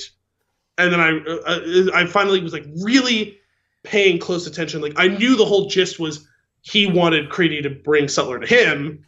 And it was like the actual like recognition for whatever reason never stuck with me. The whole thing was he says like, we both know that you're going to strike first before he strikes on you. You must have noticed the added surveillance. And he says, bollocks. And I was like, oh, okay. He's trying to get him just as paranoid. Got it. I should have picked up on that before. I don't know why it was never clicking for me. No, yeah, that's funny. And I love that. Like that's another thing. Like you just like little, and it could be something like that, like a plot point, or like it could be something very subtle. One of the things that I picked up this time around was so after Evie goes through her whole ordeal, where he basically, he doesn't break her. And she comes out stronger of this cell that he's had her, that V has had her in, like captive in for a while, and he brings her to the roof, and they do like this whole the baptism by water juxtaposed with the baptism by fire. Yeah, and I just thought that was really cool. Like how after that I'm realizing, oh, like you're putting her through. Like I know, like this was clear to me always, but just like really thinking about. Like you're putting her through, making her you, like putting her through the exact same experiences that you had, like up to the point of even like you're sharing the letters with her that were shared to you that made you the person that you are. Like it's just, he's just like cloning himself, and it was like a really crazy concept to me. Yeah, I mean that is you're right. That's cool. The way that all mirrors, and there's a lot of mirroring and cyclicalness like to all of this that is cool that I think we should get into. Yeah, but that's the realization of all of that has always made me uncomfortable. But watching it again now, sitting and watching the whole thing, man, that's fucked up. Oh yeah, it's horrible. And that's the other thing that I was thinking of is like, this is really bad. Like, it's essentially Stockholm syndrome. It is, and it's like bordering on like, well, not bordering. It is torture, and like considering everything that's going on with the power imbalance between male and female, like all the Me Too movement, and everything like that. I don't think you could make that in a movie today. Like it's like super fucked up because like he's like doesn't apologize. Right. He's like, I made you better this way, and it's like, no, that's wrong. You can't say that. No, like that's super fucked up, man. No, I absolutely agree, and that's actually the other thing that crossed my mind while I was watching it. I was like, oh, like this is straight up Stockholm syndrome, and I totally bought into it every other time where I watched this movie where I was just okay with it. Yes. Like where it's like, oh, like that must have really sucked, but now they're closer than. But now we're the good guy. Like, and we're gonna do now. This like, thing. That's what it is. It's like he tortured her and kidnapped her, and Stockholm syndromed her for good. But it's like that doesn't make it okay. Exactly. There's like a fine line between like being a sociopath and not, and he's like flossing his teeth with it. It's ridiculous. But the other piece of it that it's like right after that is like when I was realizing like how manipulative he was, because he is super manipulative, which is actually one of the greatest things about this character is how he gets away with all this stuff. He manipulates the entire city of people, and it's like, yeah, but it's okay. Yeah. No, you're fine. You're fine. You're better now. But what I love about it, especially after the meeting where he's Rockwell and all that stuff, the placing of the dominoes, which I always thought was a little silly. No, it's incredible. It's so good. It's super on the nose because he was literally placing every little piece there, and now we're just kicking off the plan, and he just flicks it. And it's not just that though. Because I always got that visual metaphor. Mm-hmm. It's the last piece standing and like sticking out that he has to go pick up, and how that piece is Evie, like her not being a part of this with him. That I never really got until it's so good. Sat down and watched this, where it's like there's way more to this metaphor than I realized originally through the years. Which is so funny to me because there's a subtle thing like that where you have to think about it to understand that that's the last pieces. But then there's like all the other little things that go on that are spoon-fed to you. Oh yeah, there's definitely other lines and stuff that I picked up on like that where it's like, I never really quite and just like another like small like Easter eggy thing, like we were saying, like things that we noticed, like picked up on this time. Yeah. When they show the montage at the end not a montage, I guess, like cutting to like the building blowing up, they're playing the stuff, and they're cutting back to Evie and Finch while she's talking and saying, he's me, he's you, he's my mother, my brother. Yeah. They're cutting to the people taking the masks off, and we see people we've seen throughout the movie. Mm-hmm. I never noticed until this one. One of the people takes the mask off is Dominic. Yeah. I don't think I ever. That was weird. I noticed that for the first time today too. Yeah.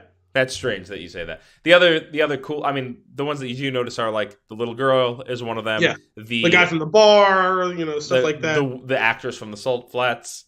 Yes. It's like, it's all of them. Is it? Because she's dead. She's one of them. You sure? Yeah. Oh, because like she's definitely dead. Yeah. No, that's the little girl. I'm certain is dead as well. No, that happened during Finch's imagined montage. I know, but so did a lot of other things that actually happened. Past things, not present and future things. Yeah, present and future.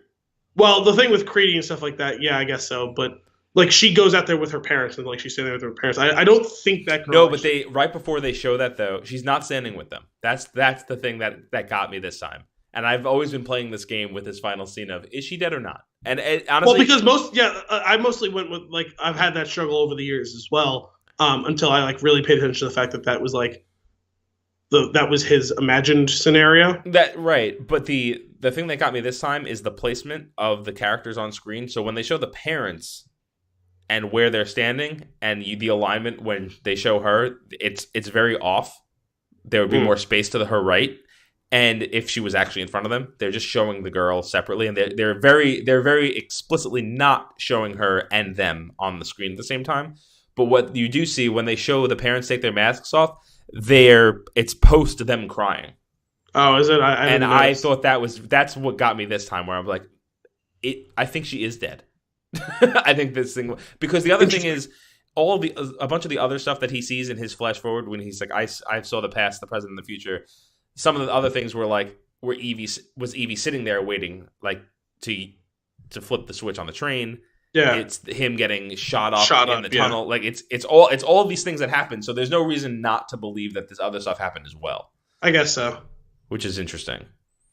But yeah, noticing Dominic, that was the first for me today as well. Yeah, I thought it's weird. That because you know what it is, as I was watching it, I was like, it's a little weird that he's not with Finch, because he's been with him from beginning to end. Unless it's just one of those things where it's like, this is gonna get out of hand, and I'm trying to protect you. Yeah, it could be. But we've gotten to the point where, like, you see, he basically has full buy-in by the end. Yeah.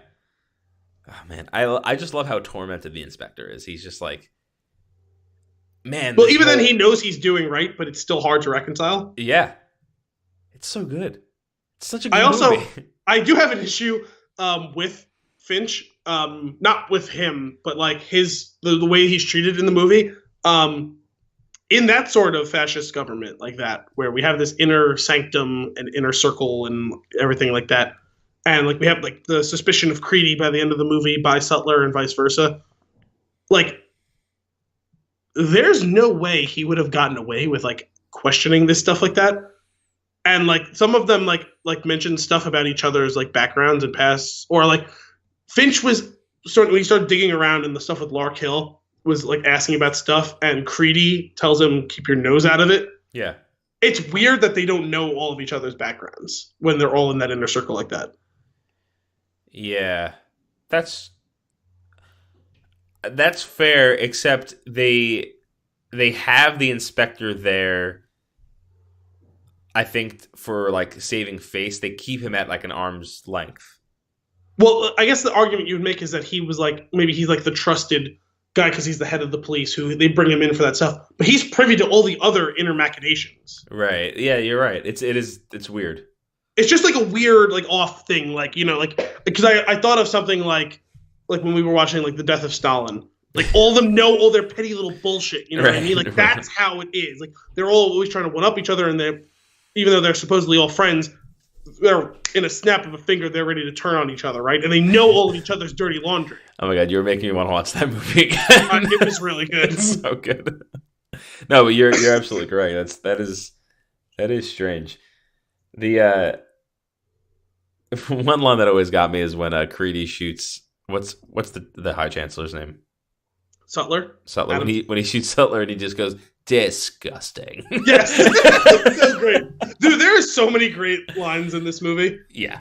Absolutely. Like and from like start to finish. Like even something stupid like she asks, "Are you a crazy person?" And he says, "I'm quite sure they'll say so." Yep. Yep. You know, okay, actually, let me circle back for a second to the Stockholm Syndrome thing. Because there's great lines that are like quotable lines, and then there's great lines where just like, that's a great line. Yeah, like, and that's what, like, you're not going to use that like as a line unless someone says that to you. You'd say it in response. But like, there's like the one like, a revolution without dancing is a revolution not worth having. Like, that's a quotable line that you would like throw out there, like, type of thing. But like, there's a lot of things that they say that are so awesomely, like, just so well put that it resembles like the speech of the architect in The Matrix, but not up its own ass. You know what I mean? It's just better because it's fun. It's actually fun to follow. One of the things I wanted to circle back on though with the Stockholm Syndrome was something that occurred to me at the very end of the movie. In the beginning of the movie, when he blows up I forget what he blows up in the beginning. The Old Bailey. The Old Bailey. And the music's playing, and you're like, "Oh my god, this guy is a psycho. This is great." And he starts laughing maniacally. Yeah. And you're like, "I love how crazy this guy is. I mean, we're in for a wild ride." And by the end of the movie, the same thing is happening, and it's exploding, and the music's playing, and you're all for it. Yes, because he got you. Yes. He took you captive. He fed you these beautiful love notes, and now you're on his side. It's psychotic.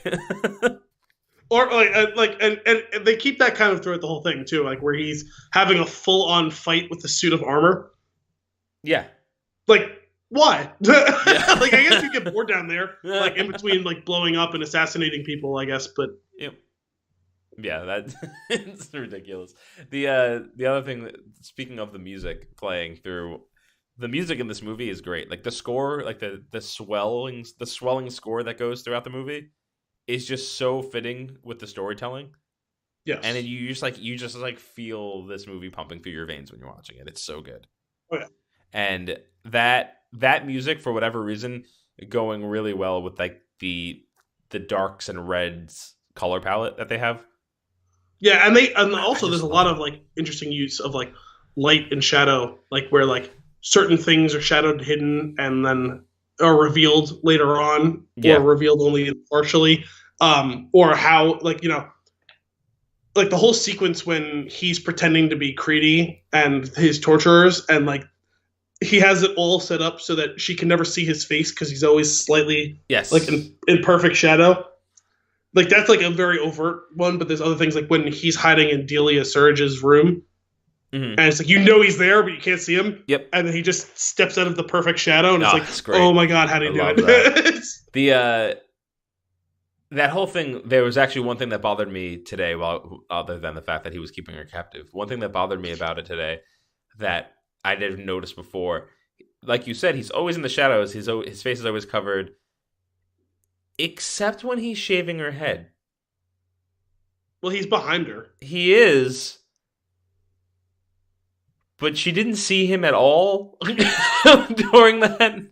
Granted, she doesn't know what he looks like with his mask off. He could have been wearing his other mask that he's got. He has other masks. Yeah. So. But that she didn't know what he looked like. Horribly burned skin is hard to miss. That always bothered me though. Not always. That bothered me today. I've thought about it too. But it's like I was just like, oh, like they go out of their way to make this work really well in every scene during the sequence except this one. Yeah, I think I would guess he's probably wearing one of his masks and maybe a surgical mask. Probably a surgical mask, yeah. Over half of his face, because that was consistent with some of the other stuff that was going on. I love how well acted it is when she leaves that room. I think she does a tremendous job.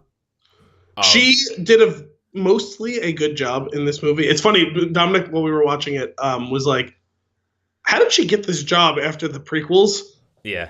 And I was like, you have to understand, like, she was already established as like a rising star, like, and she had other like tape out there of like being really good. Like, she was nominated, I think, wasn't she, for Leon?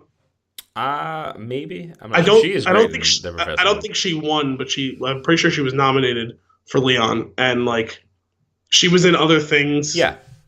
And like they're not going to hold a couple of bad performances in one role. Like when she's fine in Phantom Menace. It's going forward from there, where clearly the role starts to weigh on her, where it's like you get stuck in a franchise and you can't get out of it. Yep. Like, no, for sure. But in this particular set, though, she, like, during this sequence of scenes, she goes through, I have it written down here, it's like she goes through like almost like the 7 stages of grief in 3 minutes. Like she walks out of the room and she's in complete utter disbelief to the point where it's clearly a mannequin and she pokes it. and that right there, for whatever reason, that scene gets me because like I actually believe that she does not know if she's awake or not. Yes. And then she's walking in and she gets to him. Which is like kind of the point of torture. Like that's why they do that to people, is they want you so delirious that you can't tell if you're like dreaming and saying something or if you're in reality, like lowering your inhibitions and understanding and awareness. And she goes through all this and she's, she gets angry at him. She calms down. She goes through it all. All this happens right before she goes into a full-blown panic attack. Yes. And that scene right there, like that's like a standing ovation scene. Like I feel like the delivery in that scene is spot on. And actually the two of them playing off each other together, because even though I'm like cringing at the way he's handling it now. Like as I'm thinking about it as an older person. You're fine. It was good that we did this. Yeah. Like there's one particular sequence in there that has always struck me, and it's actually pretty incredible. When she screams, "I hate you," and he says, "Yes, see, that's what I thought it was. I thought it was hate. That's the only thing I knew. It taught me to live, how to breathe, how to eat." Yeah. Like he kills it too, even though he's behind a mask. The two of them like are perfect playing off each other in that sequence. Like her, this like crumbling, like disintegrating, like person, like barely able to hold herself together as like one human being, and him like rage and fury and all this like and love too, as creepy as that is.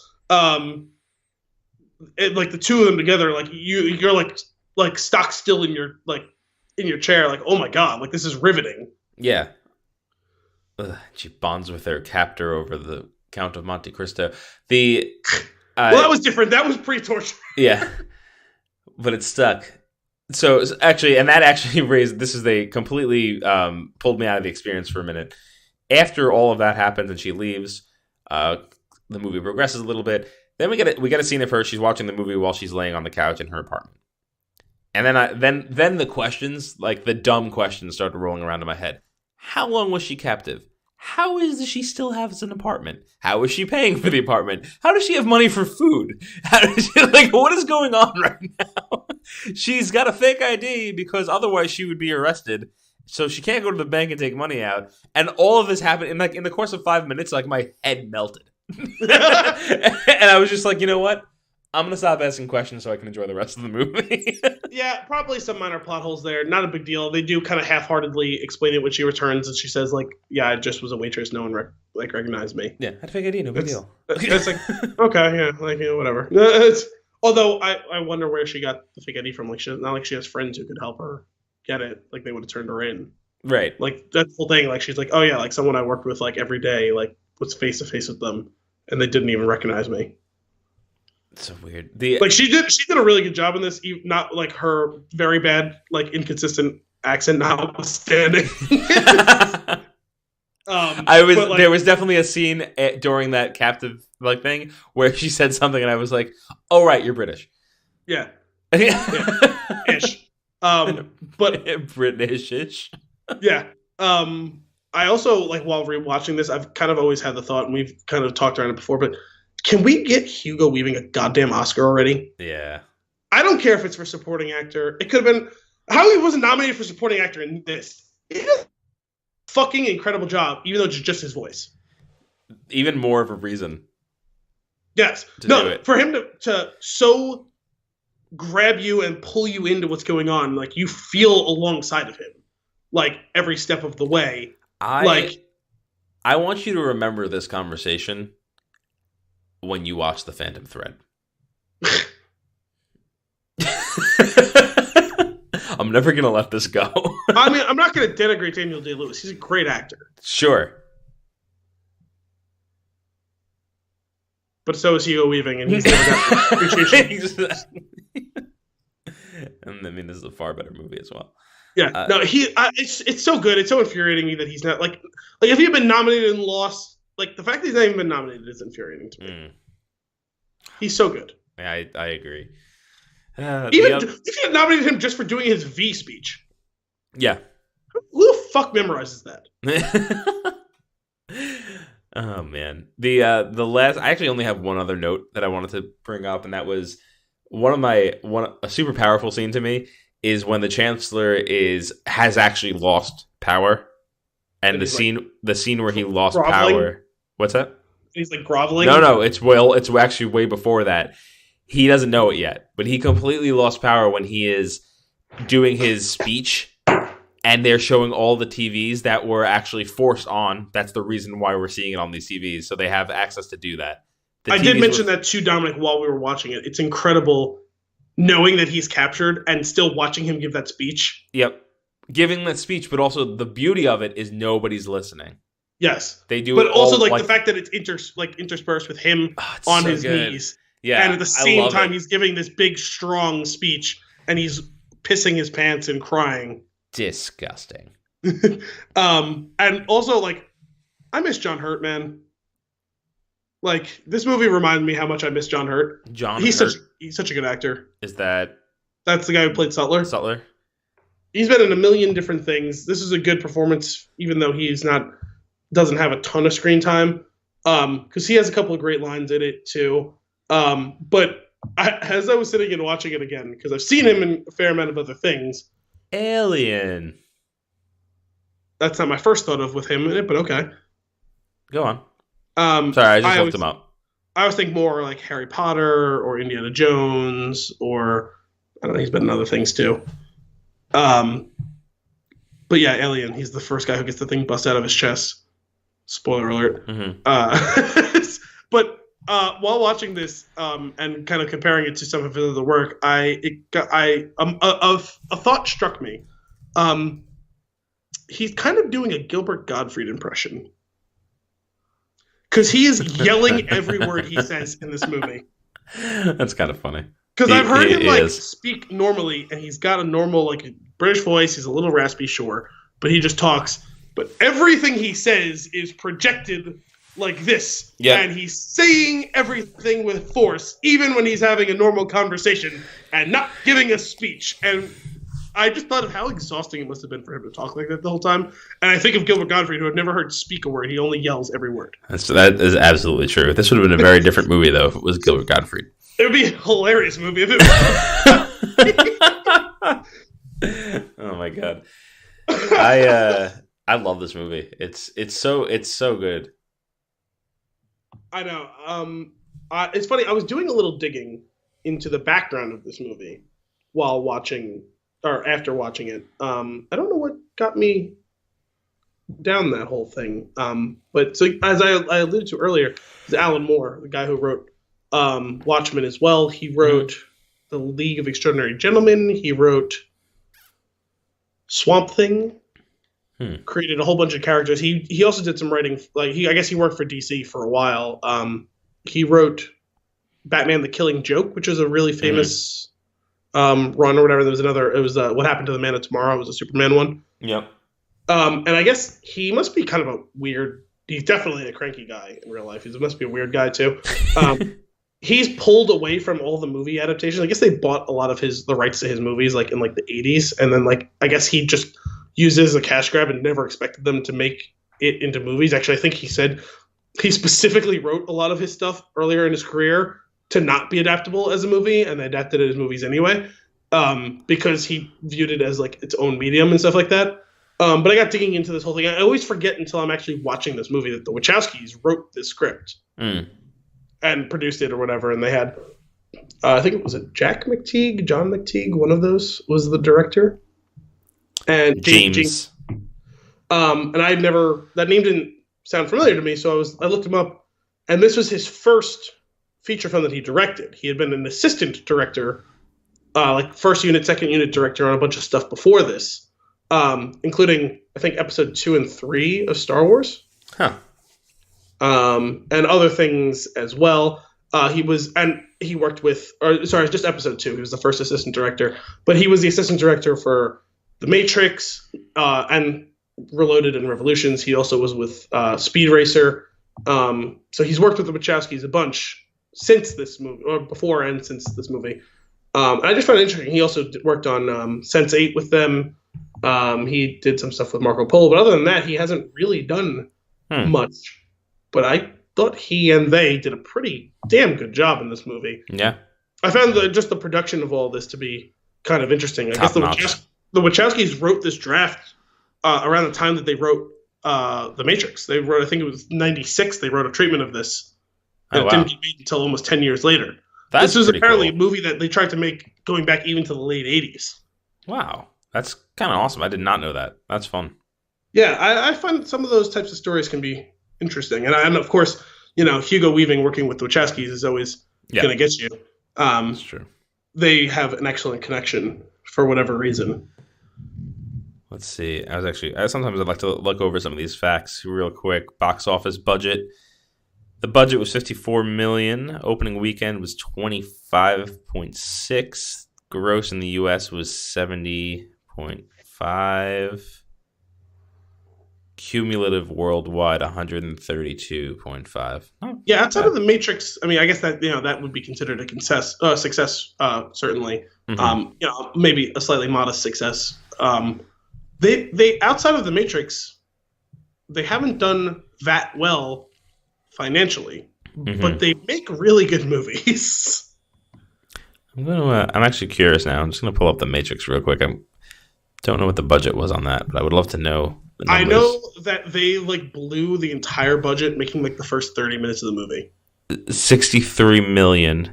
Yeah, they were given 20 million, I think, originally or something like that, and they made 20 or 30 minutes of the movie, completely on the hope and a prayer that it would be so much better than the production company expected, and that they would give them more money, and it worked. The opening weekend was 27 million. That seems, is that low?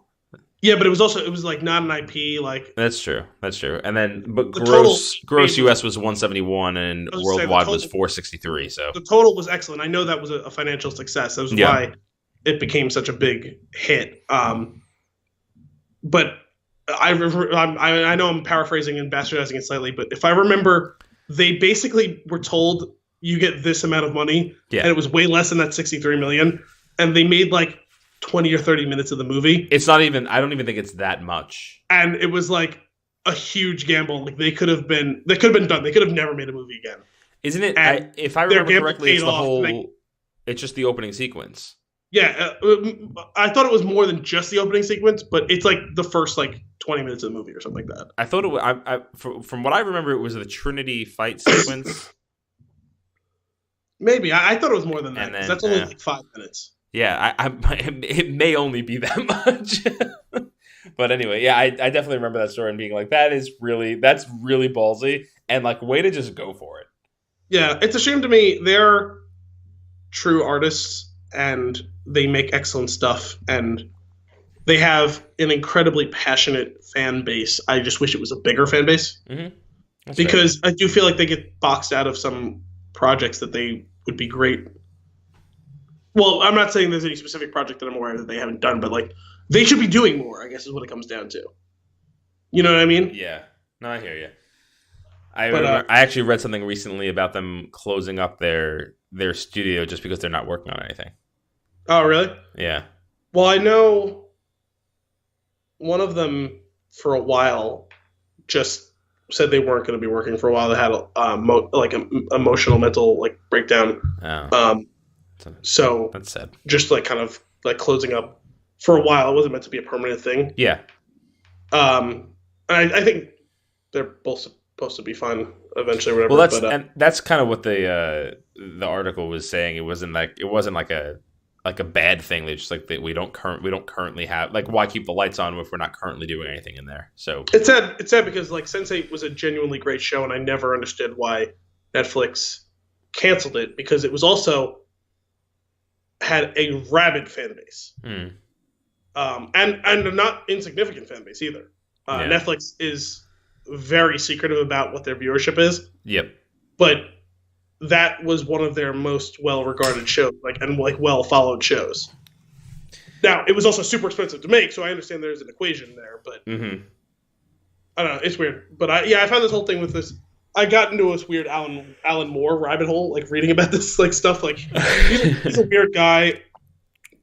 He didn't love, I guess, some of the way that some of the studios have talked about him or treated him, and some of the ways they've adapted some of his movies and this and that. And it's the guy who did the illustration for this was kind of I kind of understand where Alan's coming from, but on the other hand, when we signed this away, we knew this wasn't going to be a pure, faithful we knew that this was going to be made to make money. It wasn't meant to be a faithful and artistic and loving recreation shot for shot of everything.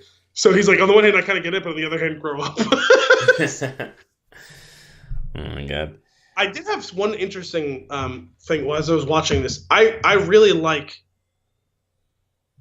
the whole sequence, meaning the way it's executed with the whole interspersing the torture, interrogation, whatever, with her reading the story and the story being and it's cool how a brief tangent from that even though this is a story about V, and even though this is a story that's told by Evie, it never really feels like it's either of their movie. Mm-hmm. It feels like it belongs to everyone. Which is the whole point. Yeah, no, but like not just like for the messaging of it, but like we get sections following Finch. We get sections narrated by Delia Surridge, a completely like a character that's given to us halfway through the movie and is on screen for like 6 minutes and dies. But we get her narrating her own journals. We get the story told by I don't remember the name of the girl who Valerie, was that who it was? That sounds right. Valerie like narrating her story as she's reading it. We get all these like different like we get stuff following Creedy and his stuff. We get Finch, we get V, we get like the whole. It feels like everyone gets to tell a part of it, so like it feels like all of their story. But as I was watching this prison sequence where we get the narration of Valerie's story, someone who we are introduced with as this person's already dead. We never see them alive on screen. Mm-hmm. We see them through flashbacks as she's telling her life story that really has very little to do with what's going on. Yep. And it's a long sequence, that whole thing. Mm-hmm. And I was like, man, in a lesser movie, this would have just fucking imploded here. Oh, yeah. It would have like, completely halted the momentum of the movie, but for whatever reason, they pull it off in a way that works so well. Like, it never feels like you're dragged out of the action or what's going on. And no. That shouldn't, like, if you just look at the math, that shouldn't work. Yeah. This movie should completely die there. That's the type of thing where they shoot that, and then like the like when they're editing, they're like, yeah, no, we gotta lose 95% of this. Right. And it's like, how do they get away with that? It's so funny. Not get away with. How do they make that? They made it work. Well, I didn't mean get away with it like getting in the movie. Get away with it being seamless. I don't know. Because like, there's a ton of great movies that would not have worked with. Yeah, I absolutely agree. It's and it also fit in with kind of some of the stuff I mentioned earlier, the cyclical like storytelling and like mirrored storytelling stuff, where we get kind of like, I like that they kind of circled back thematically to some of the stuff, whereas they showed her as a child when her parents were taken from her, and she gets under the bed and everything that happens around her, and then we see it how it's mirrored again with her as an adult. They do a really good job of that. With Dietrich getting taken out with this thing. The same thing with kind of like we get the montage of the history. There's a certain cadence to how each of those things went, even though it's being told by different people. We get V's history, we get Valerie's history, we get the history that Finch is going through, and each of them have the same cadence to them, even though they're told by different authors, like of the story here. I thought that was really cool, how it feels like the same exact story, because you could have done something where it felt different for each of them because they're different people, different personalities, perceive these things differently. Yeah. And even that whole, like we were talking about, that montage of the past, the present, and the future that Finch says, that's such a cool thing. Love it. And like I didn't even though I knew it, I've seen it. It's like, man, I forget how much they spoil the end of this movie. Yeah, his like defeated monotone delivery of the story over those sequences is just, why does that work so well? Yeah, I don't know. Because he's like such a deadpan character, but you totally get on board with him. Like, you feel the weariness and paranoia. Yeah. While you're watching it, like, man, I can totally see. Like, after I'm done watching this movie, I'm gonna go upstairs and sit in a dark room and drink whiskey. Like, I totally get it. Yeah. Oh my god, that's so funny. Yeah, my alarm's gonna go off at 7, and I'm just gonna get up and do it all again. I'm not gonna wake up. I'm just gonna stand up because I don't sleep. Everything is just too bleak. Yeah, I thought that was really cool how that whole went, and man, that sequence at the end, like, you want to talk about like quotable lines? When the conversation with Creedy, when he says defiance to the last, he goes, all right, it's over. He goes, like, whatever he says, and he says, oh, is it? And he goes, yes, we have guns. No, what you have is bullets. and the hope is when they're done, I'll be dead.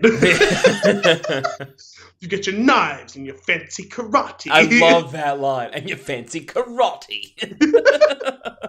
And it's so great. Like they shoot him up, and it's just like, oh god, they're really giving it to him there. You don't Oh, fear jeez. death. Like you're like me. The only thing that we have in common is by the end of this, we'll both be dead. Yes. How do you figure that is? With my hands around your neck. And then just how he gutturally chokes out, my turn. Yeah. Just that scene, the brutality of that scene is over the top, but it works. Oh yeah. He hooks a dude by a knife and then flings him across the roof. Yeah, and that's another weird thing that I kind of like about the movie is they don't overplay his superhuman strength or speed. Until then. Yeah. It's kept under wraps. Yeah. Except for maybe that one scene where he comes flying over the roof before he murders a pedophile. That's actually such an incredible scene. It's so ridiculous. It is absurd. You know what I can hear in the background watching that? Your least favorite Wonder Woman sound would have fit perfectly with that. It would have fit perfectly with that. That's terrible. Oh my god. Great movie. Or even stuff like, why wouldn't you die? Beneath this mask, there's an idea, and ideas are bulletproof as he starts killing the shit out of them. Yep. Killing the shit out of them. Disgusting. Awesome. Do you have any other notes? Other than just hey, that was awesome, this line, I love that, and there's plenty of that. No, the big... there's one other thing I'd like to leave it off with, actually. Okay. Talking about, circling back to how we started this conversation with little things that you pick up on that you didn't really quite click for you the first time or the second time or the 10th time. When they sit down together to watch The Count of Monte Cristo, and at the end he said, "What did you think?" And she says, "I felt sad for Mercedes." And he says, "Why?" And she says, "Because he cared more about revenge than he did her." I always understood that The Count of Monte Cristo was meant to parallel them in a certain extent, but that line is really the distillation of that. Yep. It never really resonated for me how true or how much of a mirroring of it was in that case, and how he does really try to break free of it at the end, but feels that he's inadequate to the task, feels that he's inadequate to her, that he did care about her more than the revenge, but he felt worthy of the revenge and didn't feel worthy of her. Yeah. I'm sorry. I'm kind of laughing because in my mind, I'm picturing the final scene of them together where she asks him not to do it or to stay, whatever it's phrased, and he says, "I can't," and he must away, and he kind of swoops his kid. But when he says, "I can't," I don't know. I started cracking up before when I was watching it because it reminded me of Die. Forgetting Sarah Marshall. Yeah, I knew that's where you were going. Die. I can't. Oh, the movie's so good. Yes. That's your obligatory Sarah Marshall reference for the evening. But yeah, no, I guess I've always I guess it's kind of always been there in the back of my mind, but that is such a perfect distillation of this movie. It's probably, if you had to pick one line of this movie, you could do it with a few others, the idea of it's ideas can't be killed, they're bulletproof. There's a bunch of things that, the people should be, the government should be afraid of the people, not the other way around. Mm-hmm. All those things apply very well, but probably the best one is that line. He cared more about revenge than he did her. And watching the duality of that, or watching the struggle between that line that he faced, and in the end, I don't think that was the case. I do think he cared more about her. He just didn't think that he deserved it. He deserved the revenge and didn't deserve her, and that's how it had to be in the end. Yeah. Yeah. No, I'm just sad. Bittersweet. It's a bittersweet movie. It is. Bittersweet Symphony. Not a huge fan of that song. What's that? Not a huge fan of that song. No. Was that the Verve? It's a little long. Yes. I believe so. and a million other people that covered it. Really? Oh, well, that's the only version I know. Sweet. Well, that's it. That's some long coverage of this movie, and it's a great one. I'm pretty happy with that. I really enjoy this film.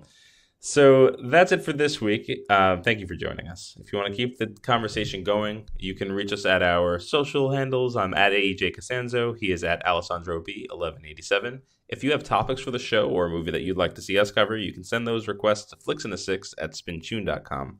We will be back next week for more movie and beer goodness. Until then, I'm Anthony. He's Al.